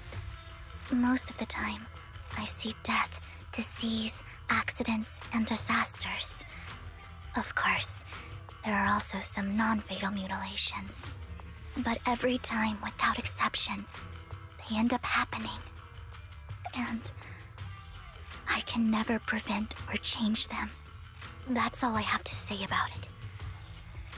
If that offends Master Proxy and you don't want to hang out with me anymore, then I can understand. I don't mind at all. That's just who you are, Vivian. I'd like to keep hanging out with you. I've always considered this ability as a curse. It's not a curse. Actually, I think you've been given a gift. Thank you. Really? Well, it's getting late. Bringer's belongings ought to be around here somewhere. Let's take a closer look.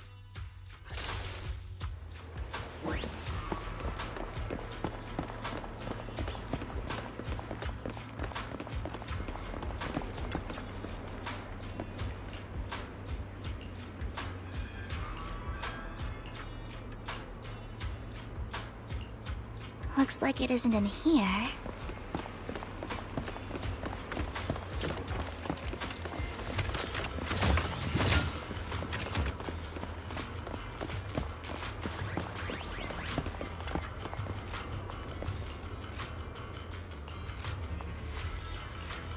Strange. There's nothing in here.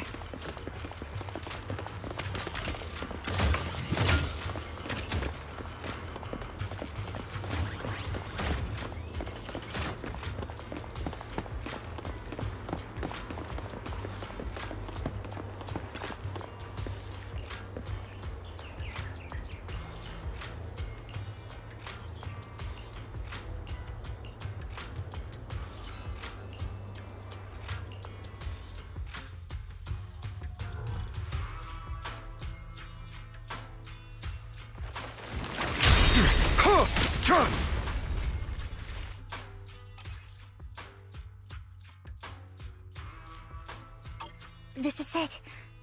This notebook is what Bringer left behind. But I don't know what these markings on it mean.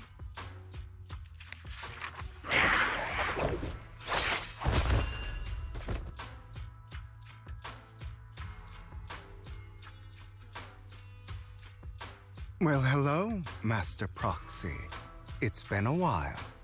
Oh, don't give me that scandalized look. I did just save your lives. I would have protected the proxy even if you hadn't appeared. I'm sure of it, but I happen to be in the area. Worry not, dear companion. I have complete confidence in your strength.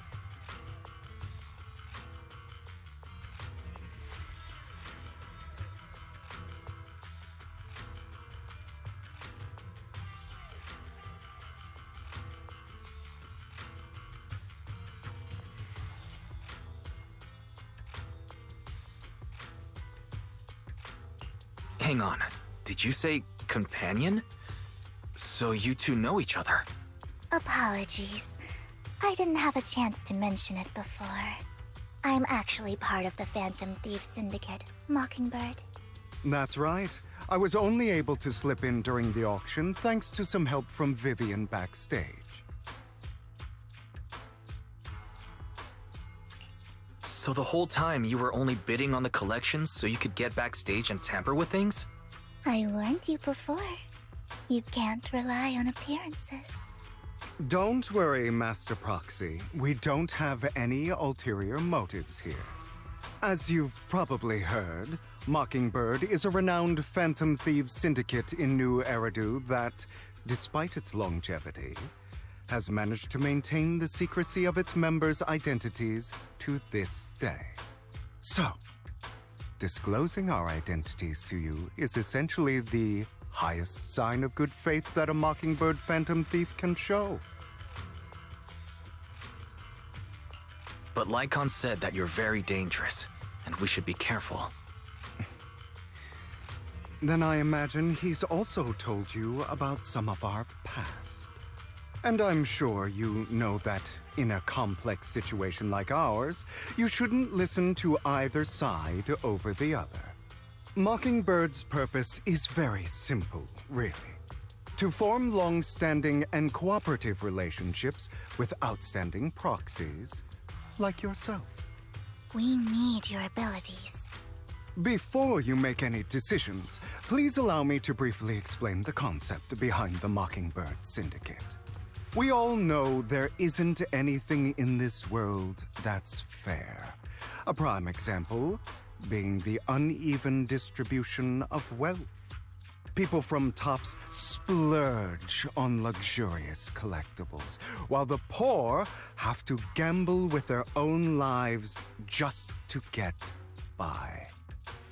Of course, besides wealth, there's also an unequal distribution in this world of happiness and suffering, hope and despair, love and hate. It's all just so unfair. Somebody has to do something to tilt the balance of the scales. And thus Mockingbird was born. We take from those who have far more than they deserve and give it to those who deserve to have more. If you ask me, that's enough to be considered a form of justice.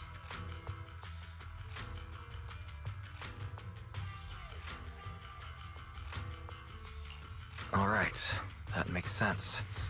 I can agree with that. Thank you. I knew if anyone, you'd understand.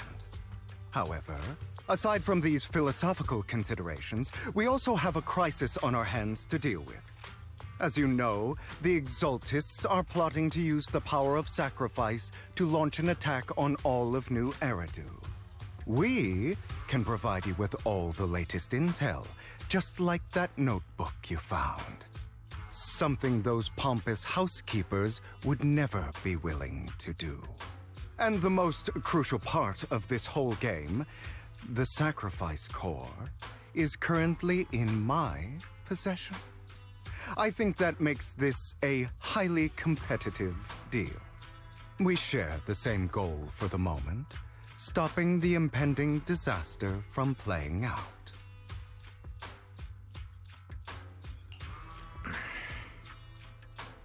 I need some time to think about it.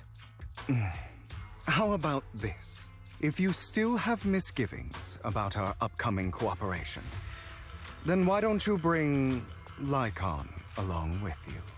He's got the support of the mayor's office behind him, and his presence alone is enough to keep me in check. That would put you more at ease, right? Of course, you're welcome to bring some other friends along, provided they aren't from public security or HSO.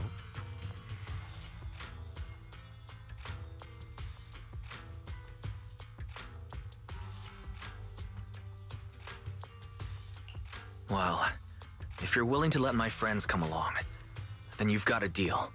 Great. It's a deal. By the way, Proxy, this is for you.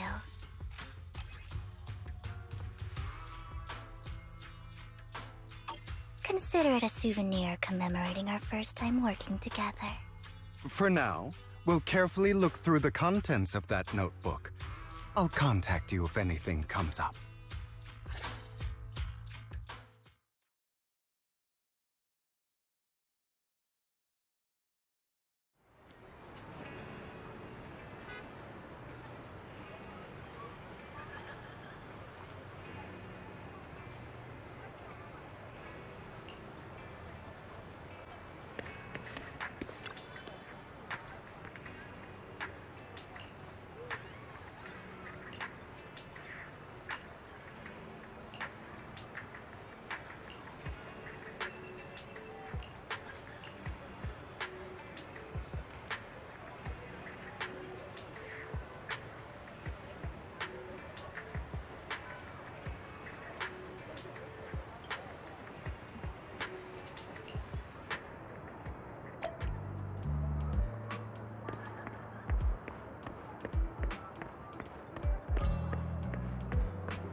How about it? Will you work with me? Not bad. Let me be honest with you. I have the sacrifice core that you're after. I am Mockingbird. So it's you. I never thought you'd be so bold as to come see me alone. Relax, my friend.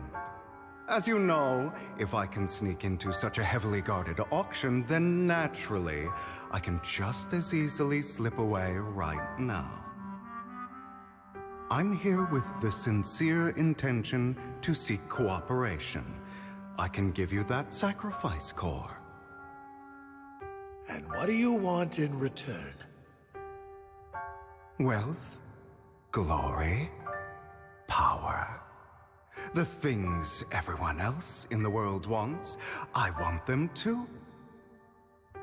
And I'm confident that as the current heir to the Ravenlock family, those are all things you can give me. Then you've certainly come to the right place. My family is working on a big project. If things come to fruition, Ravenlock's status in Tops will significantly improve. At which point, I'll be sure to leave a spot for you. Naturally, as an outsider, you're precluded from handling any of our core business. But profits from the scraps alone will be enough to set you up for life. Mr. Hartman, I think you've misunderstood me. I have no intention of joining the Ravenlock family. In fact, I have an art gallery under my name that does pretty well for itself. I was hoping you could recommend me for Tops. You want to join Tops? That's easier said than done. Even for a family like ours, it would still require significant effort and... Just answer me yes or no. I don't think either of us can afford to waste time. I understand. Yes, you have my word. But in exchange, you'll have to give me the sacrifice core first. I'm sorry, but I'm afraid I can't. I've already hidden it somewhere safe, a place nobody else but me knows. You don't want to put all your chips on the table when dealing with Tops. I know that far too well. Then that means I also need to keep an eye out when working with the infamous Mockingbird, right? Mr. Hartman, I should remind you that I stand before you undisguised. Coming from a phantom thief who's never publicly revealed his identity, shouldn't that be sufficient assurance? If I betray you, then you merely need to lift a finger to wipe me from the face of this world. You do make a valid point there. In that case, you have a deal. I appreciate your trust. Why don't we celebrate our new partnership with a toast?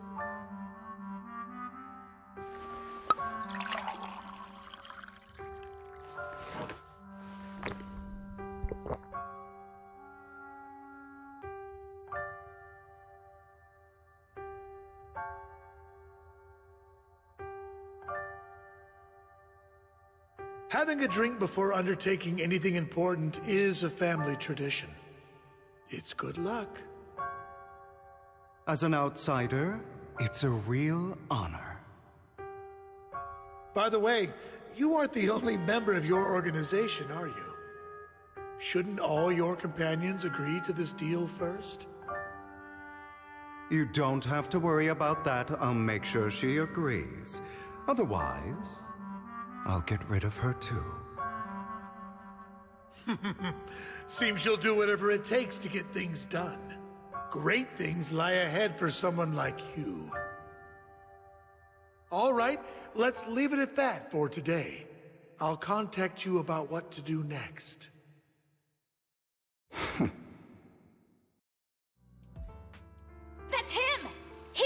also killed Serena! She was the only one who was ever any good to him, right? That's how he repays her? That's why they say once a mongrel, always a mongrel. Just look into his eyes. Father! We have to punish him!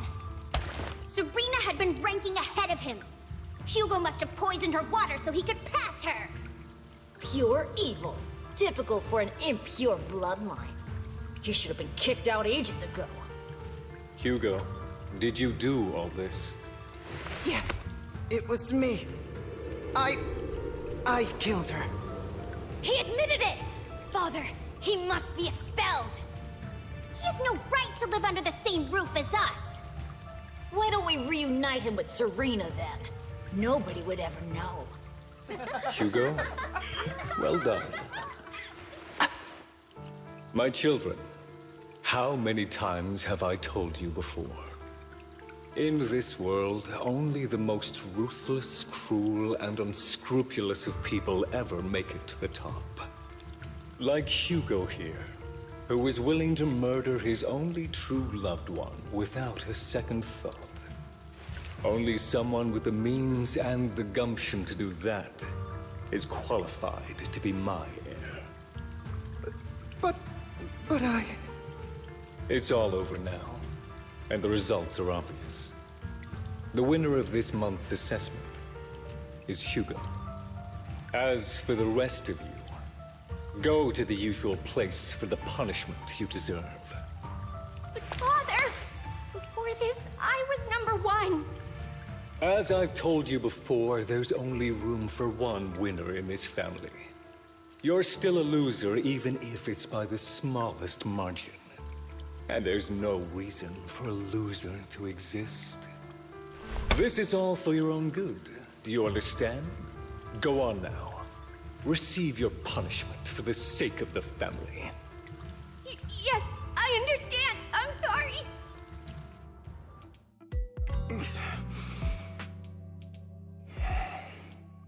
That really brought up some unpleasant memories. It won't be long. Soon, it'll all be over.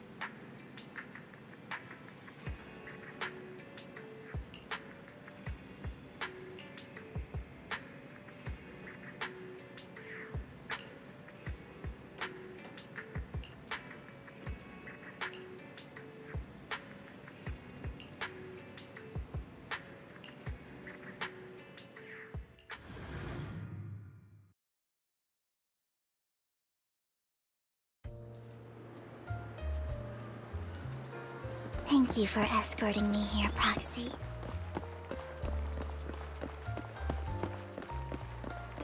You're a child that only brings misfortune. People have been saying that about me for a long time.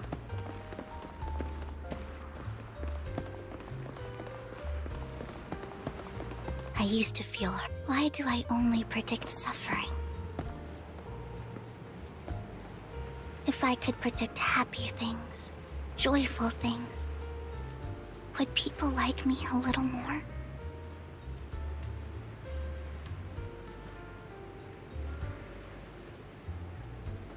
Maybe fate truly is set in stone.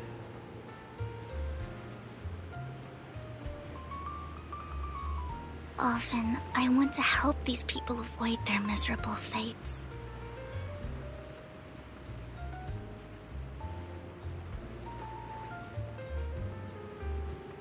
For a time, I even thought that I was successful, that I could change people's destiny.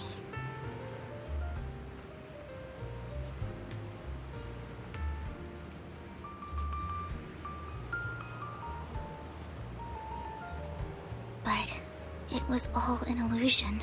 In the end, I couldn't do anything at all. So, I was really happy when you said that my abilities weren't a curse, but a gift.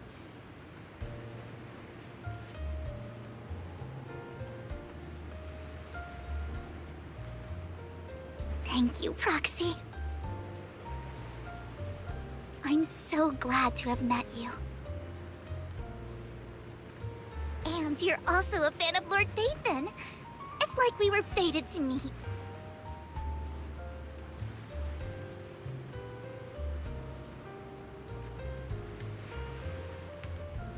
I don't know why, but I feel completely at ease when I'm by your side.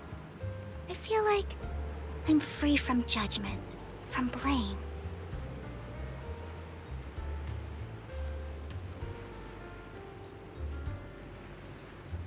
Like, I don't need to worry about anything, and can just be my own true self.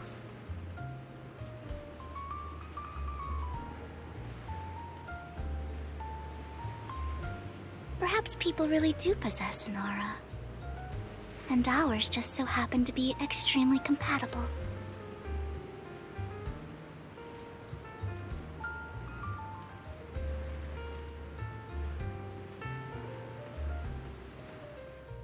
By the way, you asked me before about Hugo. I don't really know much about him. He rarely ever talks about his past, but judging from his eye colors, you can guess he's probably the bastard son of a renowned family. I think his mother was very worried about his different colored eyes, and even wanted to get rid of him at one point. But then his family offered a huge price and bought him off his mother for some reason.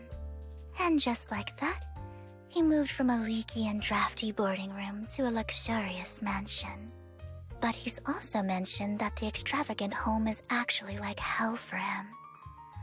I think it's probably because the family treats him terribly. I digress. He ran away and ended up meeting Lycon and his master. After that, they formed Mockingbird together and experienced a rare period of happiness. Until Lycon's betrayal. So, what's your take on Hugo? I imagine I would still be wandering around now if I had never met him. To me, Hugo is just like an older brother. I've always felt as though he's carrying some heavy burden with him. But that's a secret he's kept to himself. Something he'll never tell me. Sometimes when I look into his eyes, I can feel that he's really struggling with something. Even though he may say some extreme things, Hugo really isn't a bad person. I think one day he'll tell me his secret. Until then, I just have to wait. Wait and trust him.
It appears we're the first to arrive.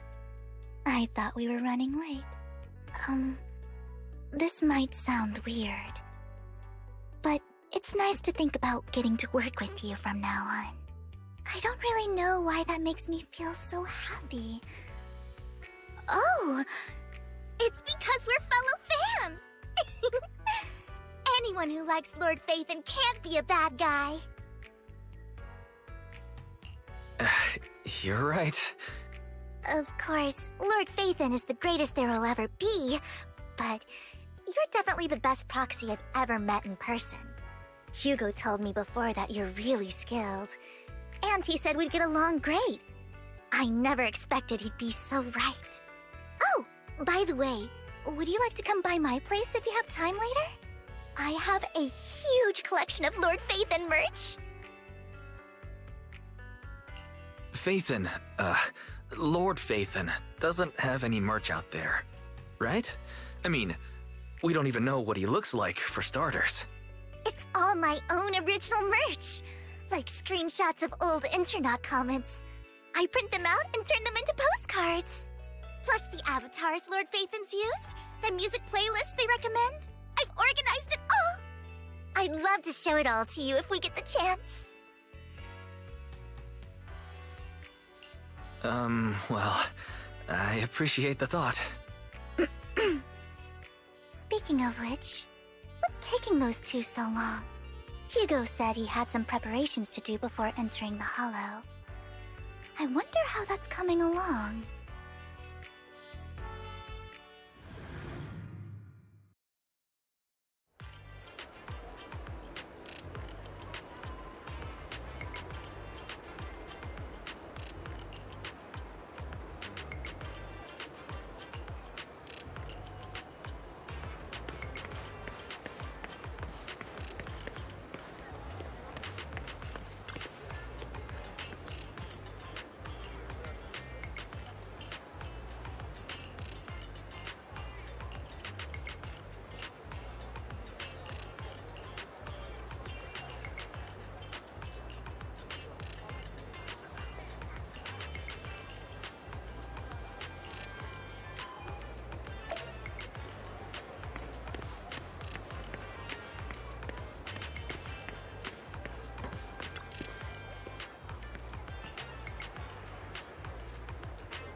This is getting to be more than just a coincidence, don't you think?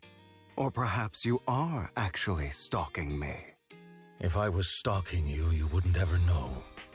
Overconfident as always. You haven't changed at all. We just make it a habit to check the state of our weapons prior to combat. Thanks for that little reminder. I almost forgot. I didn't expect you to let me join. What else could I do? Master Proxy would have insisted on having you join us. I never expected for us to have a chance to enjoy some pleasant conversation like this, without our weapons drawn, that is. It really has been too long. I still remember when we first established Mockingbird. Indeed. That was a long time ago. Thankfully, Jack went in peace. He must have known about his condition for some time. He even left us with instructions. Passing peacefully in your sleep is the most natural way to go. I'm happy for him. By the way, Lycon, have you given it any thought yet? You mean about our guild for Phantom Thieves? Yeah. It's time for us to build an organization of our own. Jack always supported the idea, didn't he? I don't have any objections. But what should we call it then? How about Mockingbird? It's a bird known for mimicking the calls of others to blend in. The same way we don high society roles for ourselves when we're out on a mission. Oh, oops. I nearly forgot. You're a terrible actor, and you're always flubbing your lines. I guess we can rule out that name, then. No, call it Mockingbird. We're always just putting on an act, aren't we? I won't slip up on our next mission. Besides, we still ran missions together even when we didn't have a name. Having one now won't really make a difference. No. It does make a difference, Lycon. And I don't just want a name. I want Mockingbird to become a symbol, like the sword of Damocles hanging over everyone's heads, striking fear into the hearts of the rich and cruel whenever they hear the name. Just like Jack used to say, this world isn't fair. So that's why we have to influence it however we can, and change things in our own way. But on the basis of not causing harm to other people's lives. That's also what Jack used to say. You remember, don't you? Of course I remember. All right, I promise. That sounded pretty forced. Don't forget, things don't end well for people who break their oaths. I'm good for my word.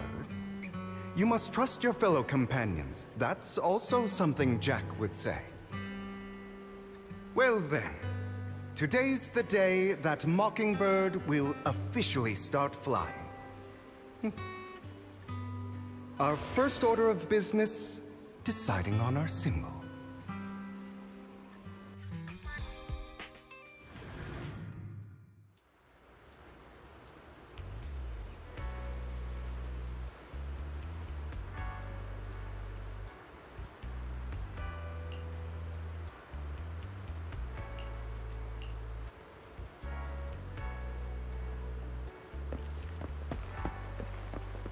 Looks like we're all here. Hugo, you're late again.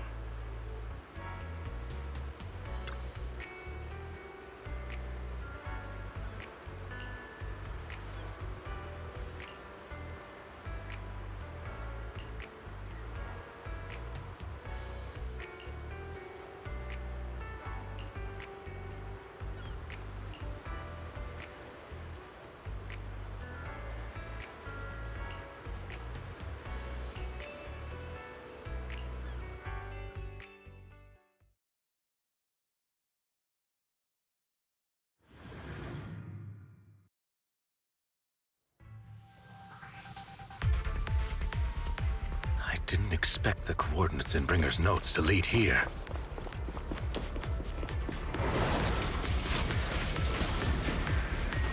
Oh, are you familiar with this place?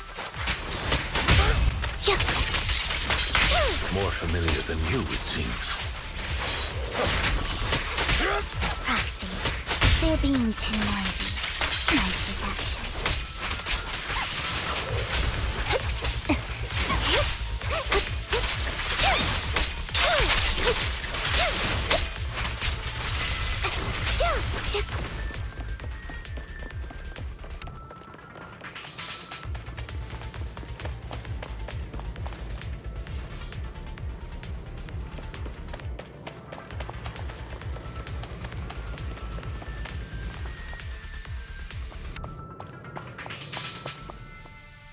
I don't enjoy obstacles in my path. Can we... The generator room should be nearby. Over here.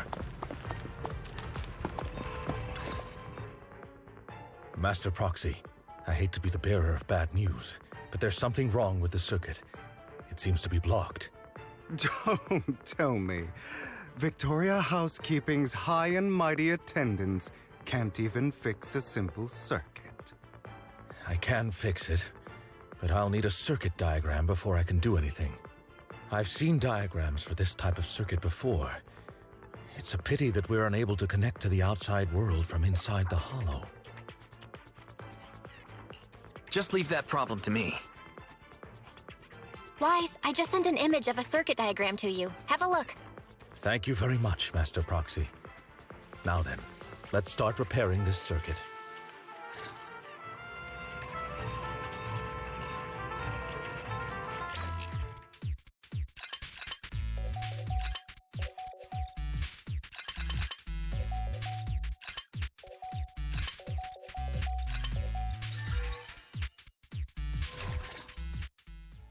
The circuit is fixed.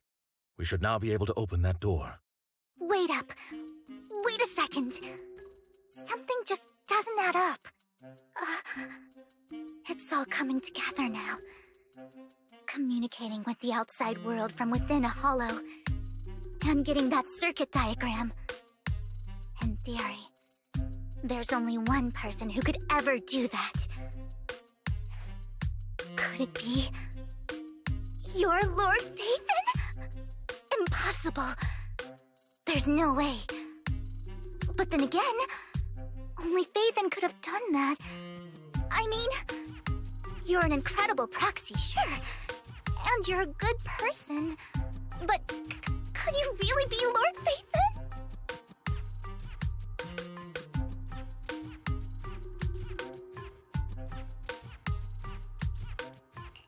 That's me. I'm Phaethon. Sorry, I just never had the opportunity to tell you. Unbelievable. Lord Phaethon! I've been your biggest fan for years now! Goodness me, Lord Phaethon was right in front of me all along, and I had no idea. This is like a dream. Could you... I mean, if you're willing, could you please give me an autograph and a group photo and...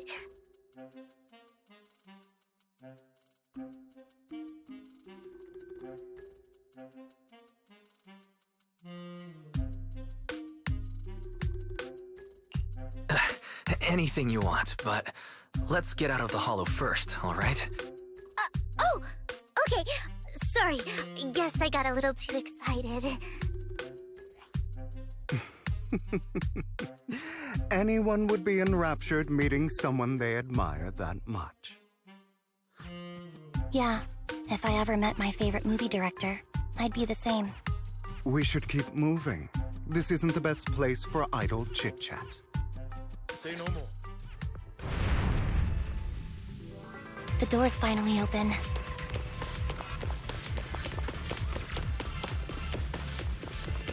The proxy is Phaethon.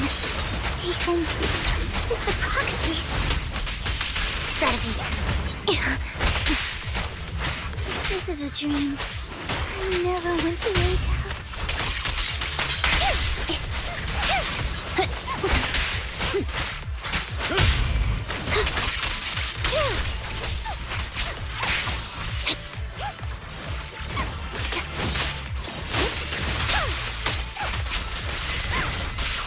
The fissure over there should lead to our destination.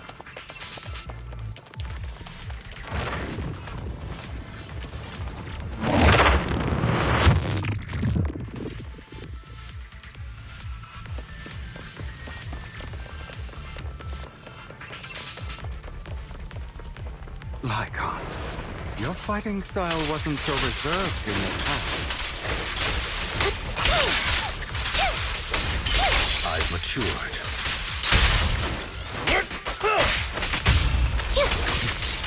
You call this mature? You're just being prestigious.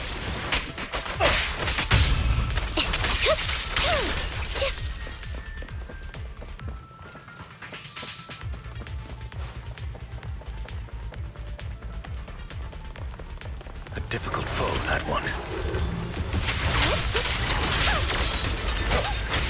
Let us leave this place at once. Ensuring Master Proxy's safety is our highest priority. I won't let anything happen to you, Lord Phaethon.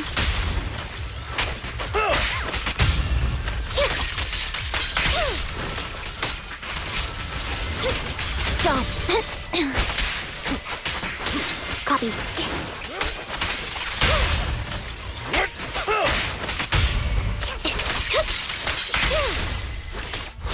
Resolve.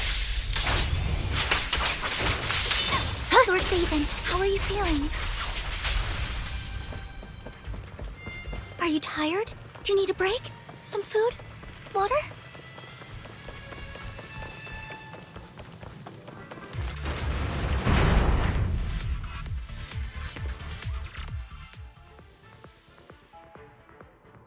Master, a complex mechanism has been detected ahead. To pass through, you need to activate all 3 smaller mechanisms. Suggestion: split up and handle them simultaneously to save time.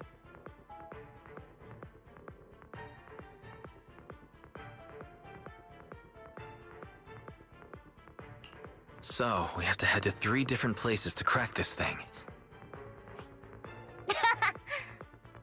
Huh? We're splitting into 3 groups?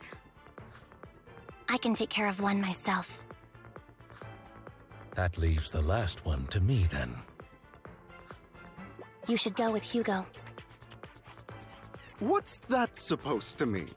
We get along just fine, don't we, Miss Cunninghair? I don't know what's going on with you two, but you've been bickering the whole time. It's annoying. This is a good chance for you guys to build some rapport. Anby's got a point. Hugo, just go with Lycon. You just want to be alone with your Lord Phaethon, don't you, Vivian? Huh? That's not it! Alright, sounds like a plan. It's all decided then. If Master Proxy says so, then... sure. But... Lycon, you better not slow me down. I really want to recommend you two some movies for a crash course on teamwork.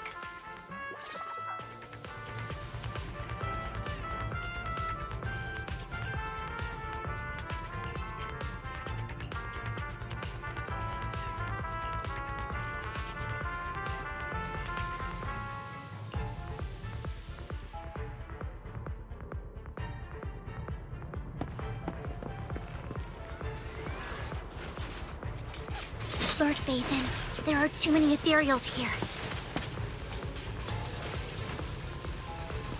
We have to find a way to cloak...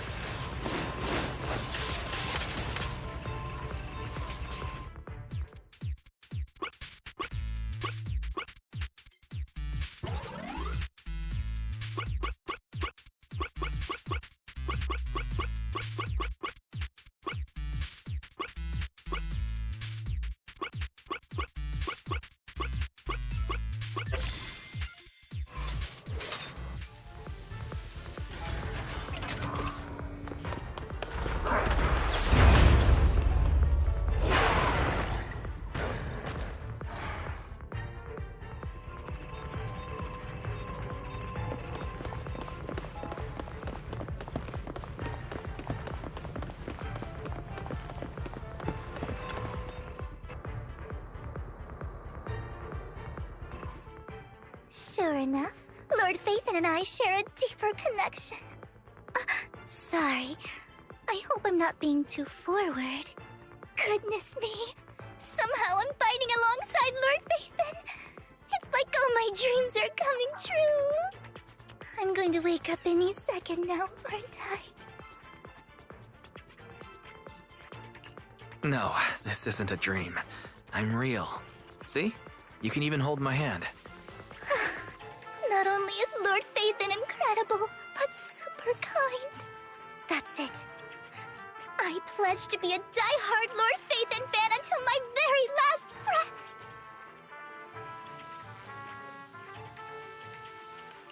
breath.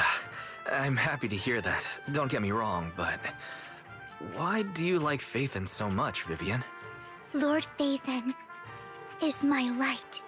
The one who saved me in my darkest and most desperate times. Like a deity who rescued me. You probably don't remember, but... you really did save me that day. Wow, it's so embarrassing to say all this in front of you. Sorry. I hope I'm not bothering you too much. No, you're not a bother at all. Thank you for your loyal support. I should be the one thanking you.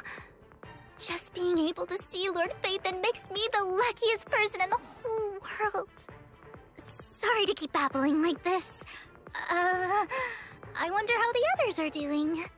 I'm sure Anby will be able to manage. She's great at this kind of stuff. But as for Hugo and Lycon, let's just hope they don't get into a fight with each other.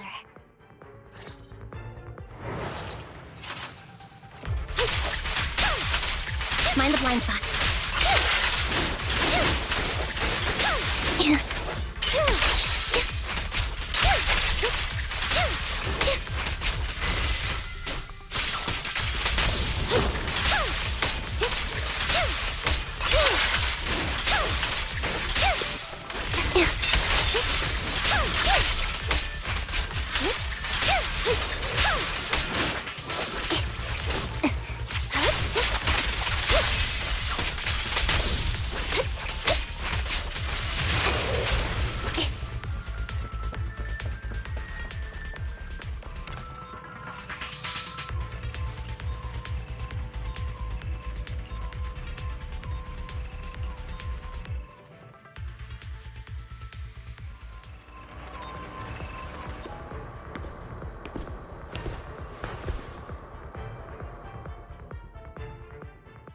So, we have to cooperate to solve this problem.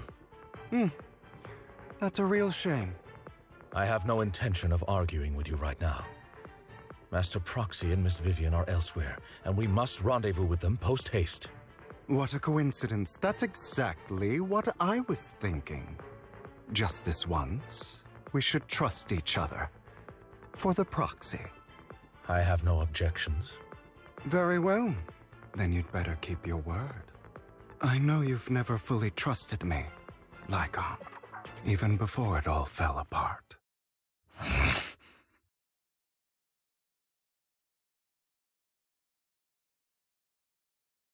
You wanted to speak to me alone? I know you and Hugo are as thick as thieves and don't hide anything from one another. But you can't tell him what I'm about to tell you. Did something happen with him? Hugo is an intelligent and gifted child. He learns everything I teach with ease. In time, he'll grow beyond me.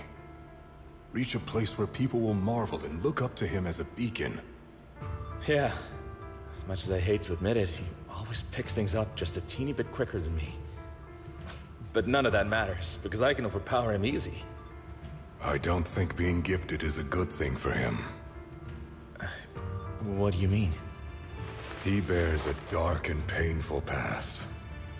What he was taught, the hatred he was faced with, everything he picked up.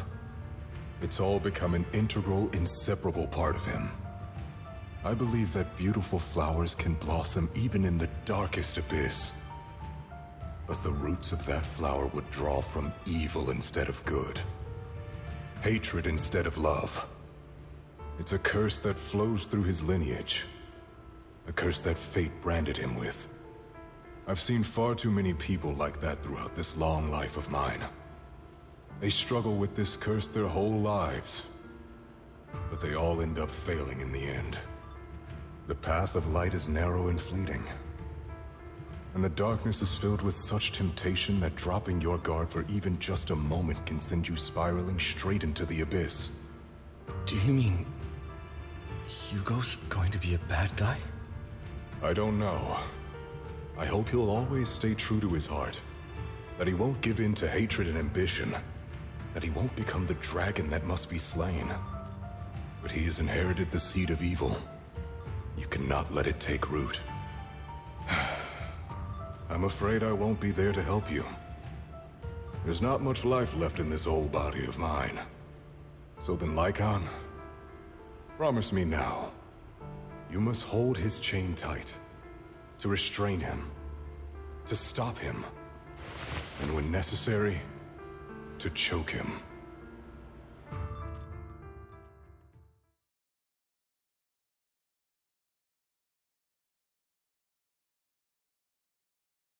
You've become slow. Or maybe you've been on guard against me this whole time, and that's what's slowing you down. Looks like I was right. Lycon. I hope you're aware that the one who betrayed Mockingbird and went to work for the Mayflowers was you. Not me. I would never betray my companion. I don't wish to repeat myself, but you should not break our oath. That's the path I've chosen, and I'm going to stick to it. But you know that path will lead you the wrong way.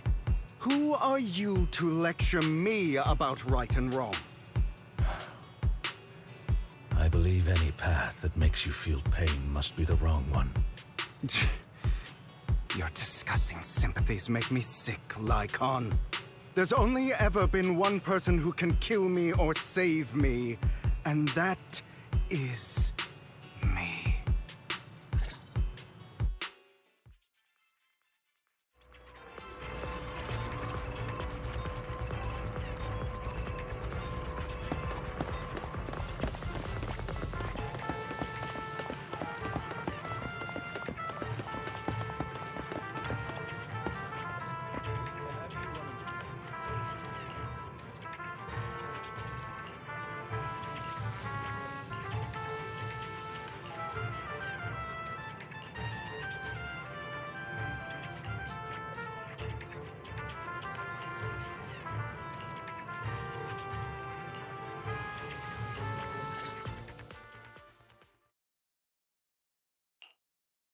That was loud. What's happening up ahead? Hold on, everyone. I'll go check it out. It's probably multiple ethereals attacking. Just in case, I'll go with you. Vivian, you should go with them too. Keep an eye on Lycon, will you? I'm worried he might sell us out to the mayor when he gets the chance. I'd never do that. But if Miss Vivian wishes to join us, she's more than welcome. Okay. Then I'll go with you. Why do you look so nervous? I've spent so much time by your side already. I need to get away from Lord Phaethon for a little bit, or I might die from this overwhelming happiness. If that's the case, Miss Vivian, feel free to come along with me. Okay. All right. So, how does it feel to be worshipped, Lord Phaethon?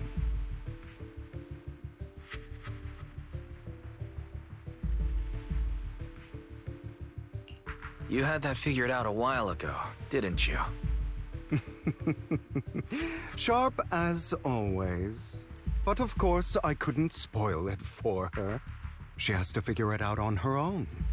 That's what makes it special.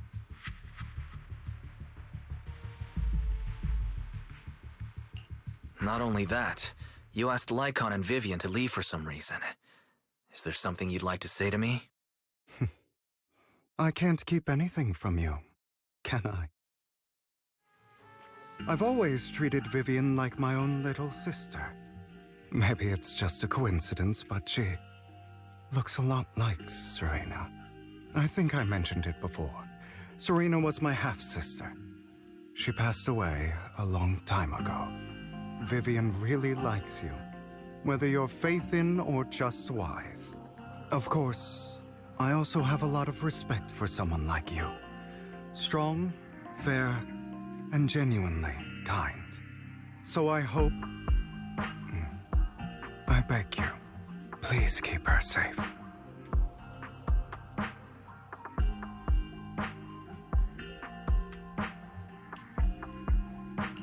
Hang on. What's that supposed to mean? Think of it as the last bit of conscience I have left. A kid as pure as her.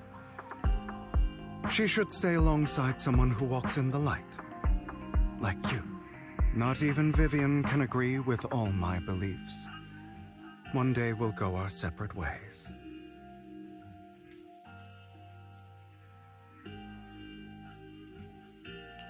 Your beliefs? What do you mean exactly? You probably heard from Lycon. We swore an oath when we started Mockingbird. We swore to use our own hands to right the wrongs in this world. But never, under any circumstances, would we take another human life. I stayed true to my words. Until my father, the man I hated, stood right before me. I could have ended his life easily, but I hesitated. I remembered that damned oath and their repeated attempts to convince me. I didn't do it. Because of that, innocent people died. All because of him. If I'd killed him first, then none of those tragedies would have happened. People like him don't deserve to live. After that, I realized sometimes taking one life really can save countless others.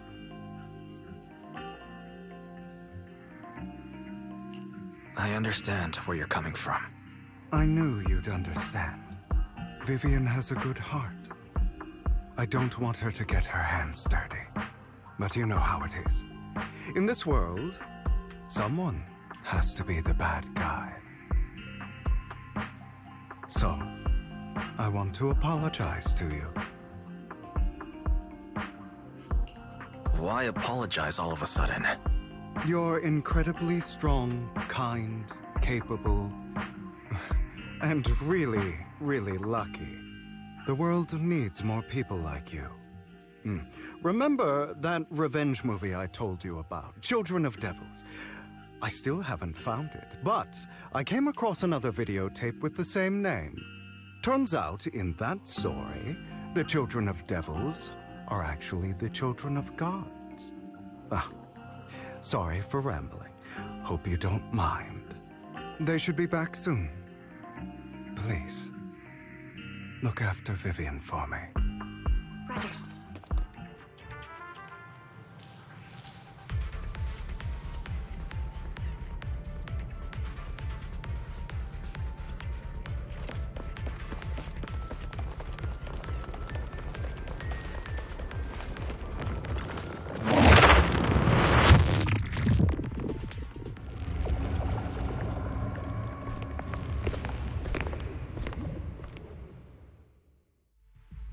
What is this? It looks like a cocoon.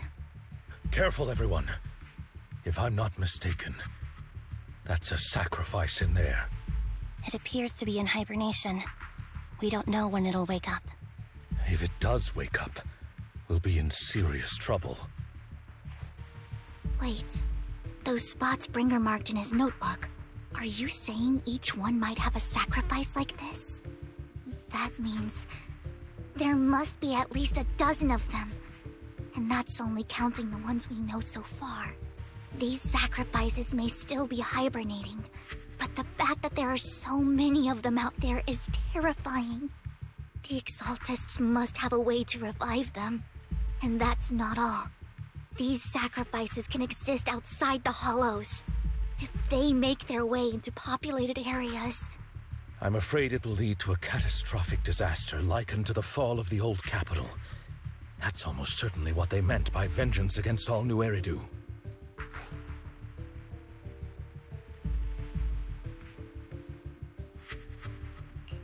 Let's find a way to get rid of these sacrifices.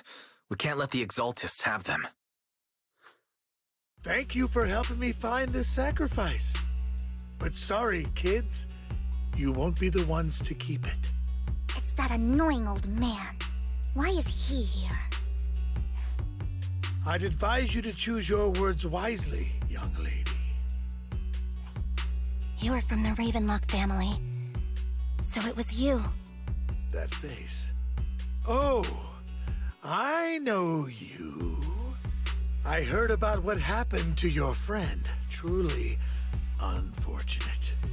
If only she'd been smarter. It seems your goal was this sacrifice all along. You've been tailing us, haven't you? Keeping your distance so that I wouldn't notice. As expected of a Wolf-Thyran, you are very perceptive. That's right. All thanks to your ex-partner, we were able to carry out our plan smoothly. My ex-partner? I'm not exactly happy being called that, but what he said is true. Wait, Hugo, what do you mean? I made a deal with Mr. Hartman in advance. So, would you kindly step aside and let us have this sacrifice? Of course, you can choose to refuse, but if you do, then I'll have to take coercive measures.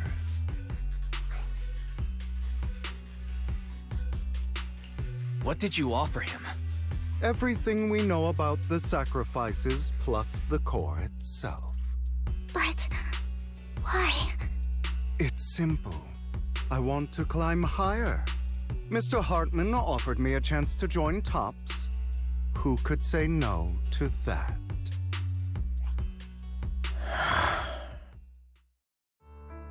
No. Impossible. You promised to help me investigate the Exaltists. You told me the whole point of Mockingbird was to do anything it takes to bring a little justice to this world. Was all of that just a lie? You're just too gullible, Vivian. I also told you, everybody lies. To hide their true intentions, people lie so smoothly, they don't even bat an eye. You... What a wonderful show of betrayal and backstabbing! Bravo! I've got no interest in your little feud. But would you all be so kind as to step aside? My men still have some delicate handiwork to do. To extract that sacrifice behind you. Over my dead body.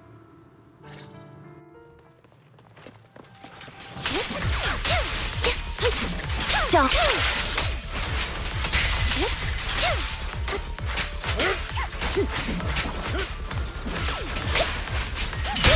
Stand still.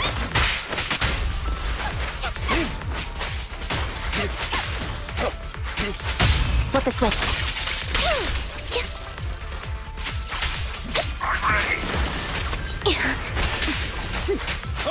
A perfect conduit.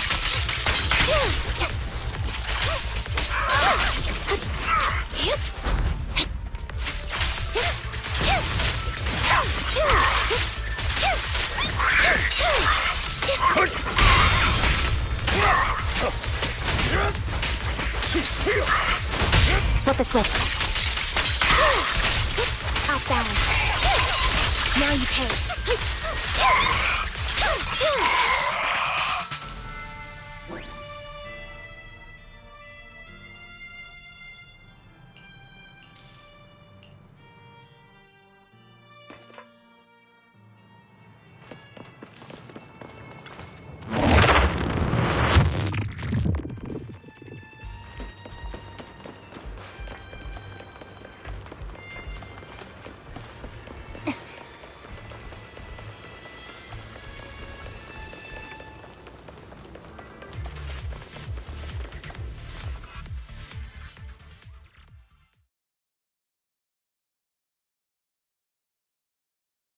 Oh, you guys are such a pain. Hugo, stop standing around. Time for you to act. We had a deal. Give me the sacrifice core now. Did we? I don't remember. I imagine this is your favorite kind of entertainment. Watching allies betray each other, suspicion festering until it all turns to bitter hatred. Seeing people tear each other apart like wild beasts, just like your decaying family. Does it comfort that dead conscience of yours? You What's that supposed to mean? I am loving the look on your face right now. Right when you think you've succeeded, I'm here to tell you it was all fake. None of it was real. Let this pain sink in. It's karma for what you did to me back then. You're insane. I have no idea what you're talking about. You still don't recognize me, do you? Let me give you a little hint. My full name is Hugo Vlad Ravenlock. That's impossible. You're part of our family? I may be an illegitimate child, but I have the same blood flowing in my veins as you. I know you. You're that bastard of his. Damn it. I could have sworn you were already. My dear uncle, you were never worthy of your position. You have no claim to the Ravenlock lineage. You may have killed all of my father's other children, but sorry to disappoint, I'm still alive. I am the true heir to the Ravenlock family. You're a bastard. You have no right to inherit the family. That's not for you to decide. Master Edmund is very supportive of my claim. Edmund? That's impossible. You weaseled your way into Top's inner circle? Master Edmund doesn't care who achieves his goal. In other words, he'd happily let me take over the Ravenlock family, as long as I'm more competent than you. This can't be! You don't know the family's real secret! I know a lot more than you think, including everything that you've done. Just give up. You never even stood a chance. Damn it. This was all fake, right? You were just putting on an act to fool this old man, right? I actually fell for it. Don't do that again. At least give us a heads up next time. Vivian, everything I did was to rightfully inherit the Ravenlock family. That part is true. Now, I'm going to kill this man who stole what was never his. I'll make sure he can never be a threat again. You can't kill him. We still need information from him on the sacrifices and the Exaltists.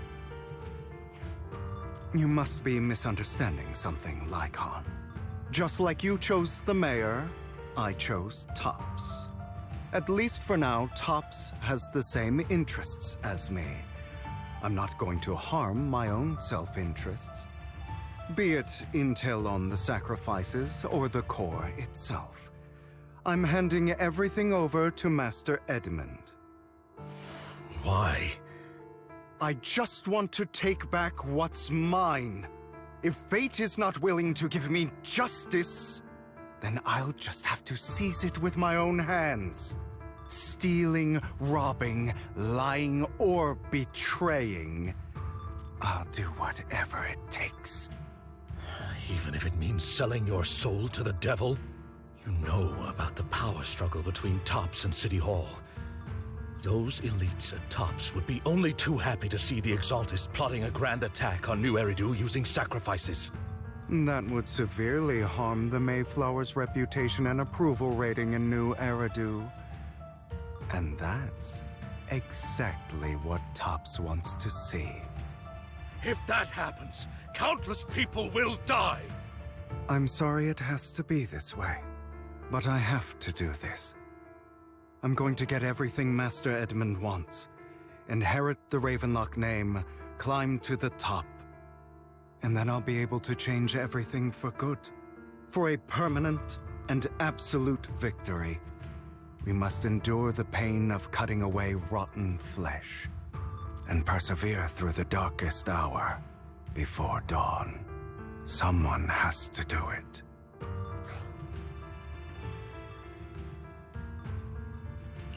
Hugo, it's not too late for you to stop. You can still walk away from this. This is the path I've chosen. Without power, resources, or strength, we can't do anything. Mockingbird is the perfect example. All the talk about using our power to tip the scales of justice and hover over them like the sword of Damocles. It's just a delusion. In their eyes, we're nothing but annoying gnats. Mockingbird has never really changed anything or saved anyone. Never in the past, not now, and never will in the future. None of it matters.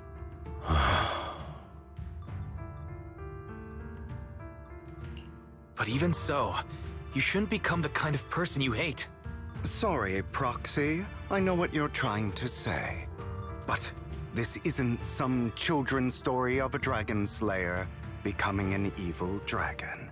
Sometimes, to slay the dragon, you must first become one. With sharp claws, rending fangs, and strength enough to destroy anything. So I will bloody my hands. I will carry the weight of my sins. I will become the abyss.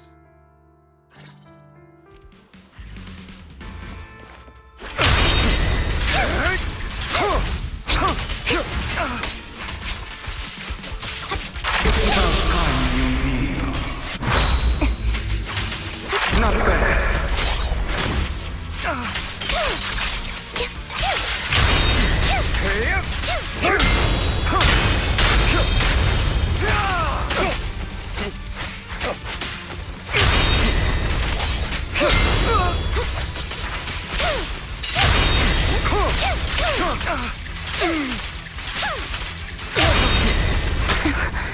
Out of my way. Fall back.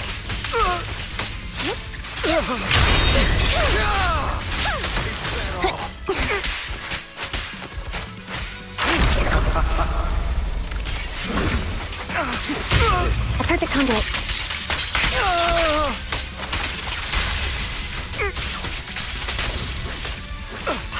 Keep focused. Stay safe.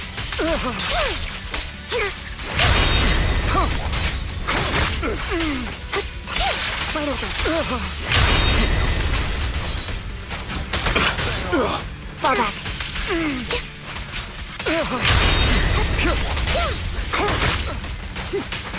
Time to hunt.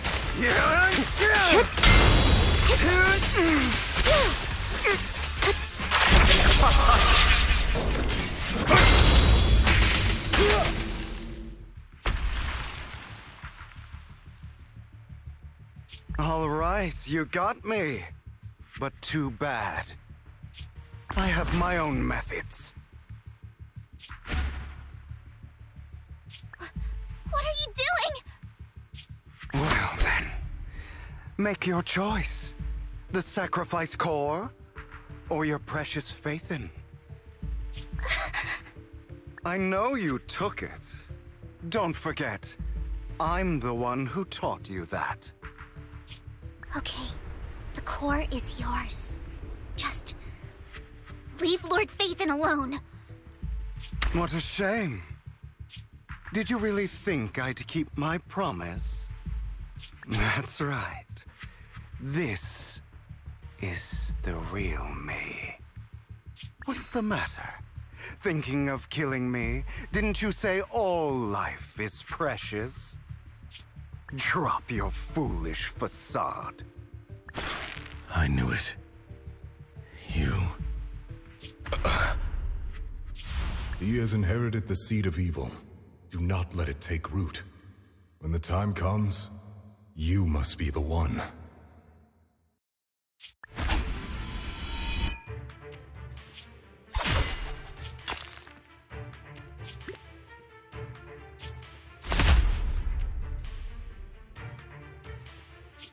on, kill me. If you've got the guts, do it, traitor.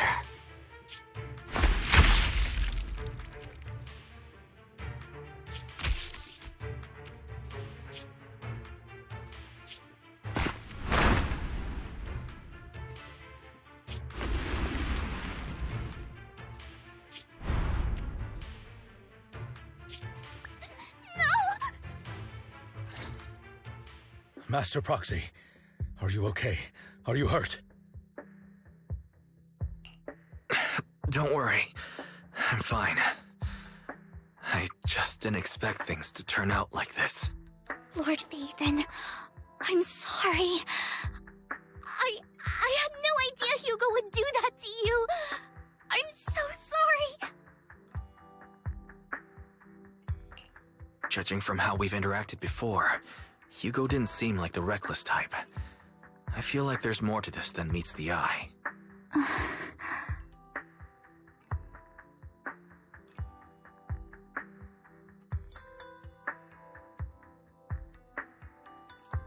Hugo, he... That's a hollow down there. If you need, I can arrange for someone to go in and search for his body. That isn't necessary. To be frank, I thought you'd hate him for his betrayal, Miss Vivian. I do hate that he's keeping things from me, but all these years, Hugo's been like family to me. I believe he's still with us. I feel the same. It's possible he's still alive. I'm terribly sorry, but I must tell you, it is impossible for Hugo to be alive. My hand went through his heart. Sorry to interrupt, everyone. But just so you know, Hartman's gone. Probably slipped away during all the chaos. I'm sorry, I was so focused on Master Proxy's safety. I wasn't paying attention to him. Same, but it doesn't matter. We all know what he did. And he will pay for what he did today. Yes. I'll be reporting all of this to the mayor. He's not getting away with this. Well then, now that it's all over, let's head back.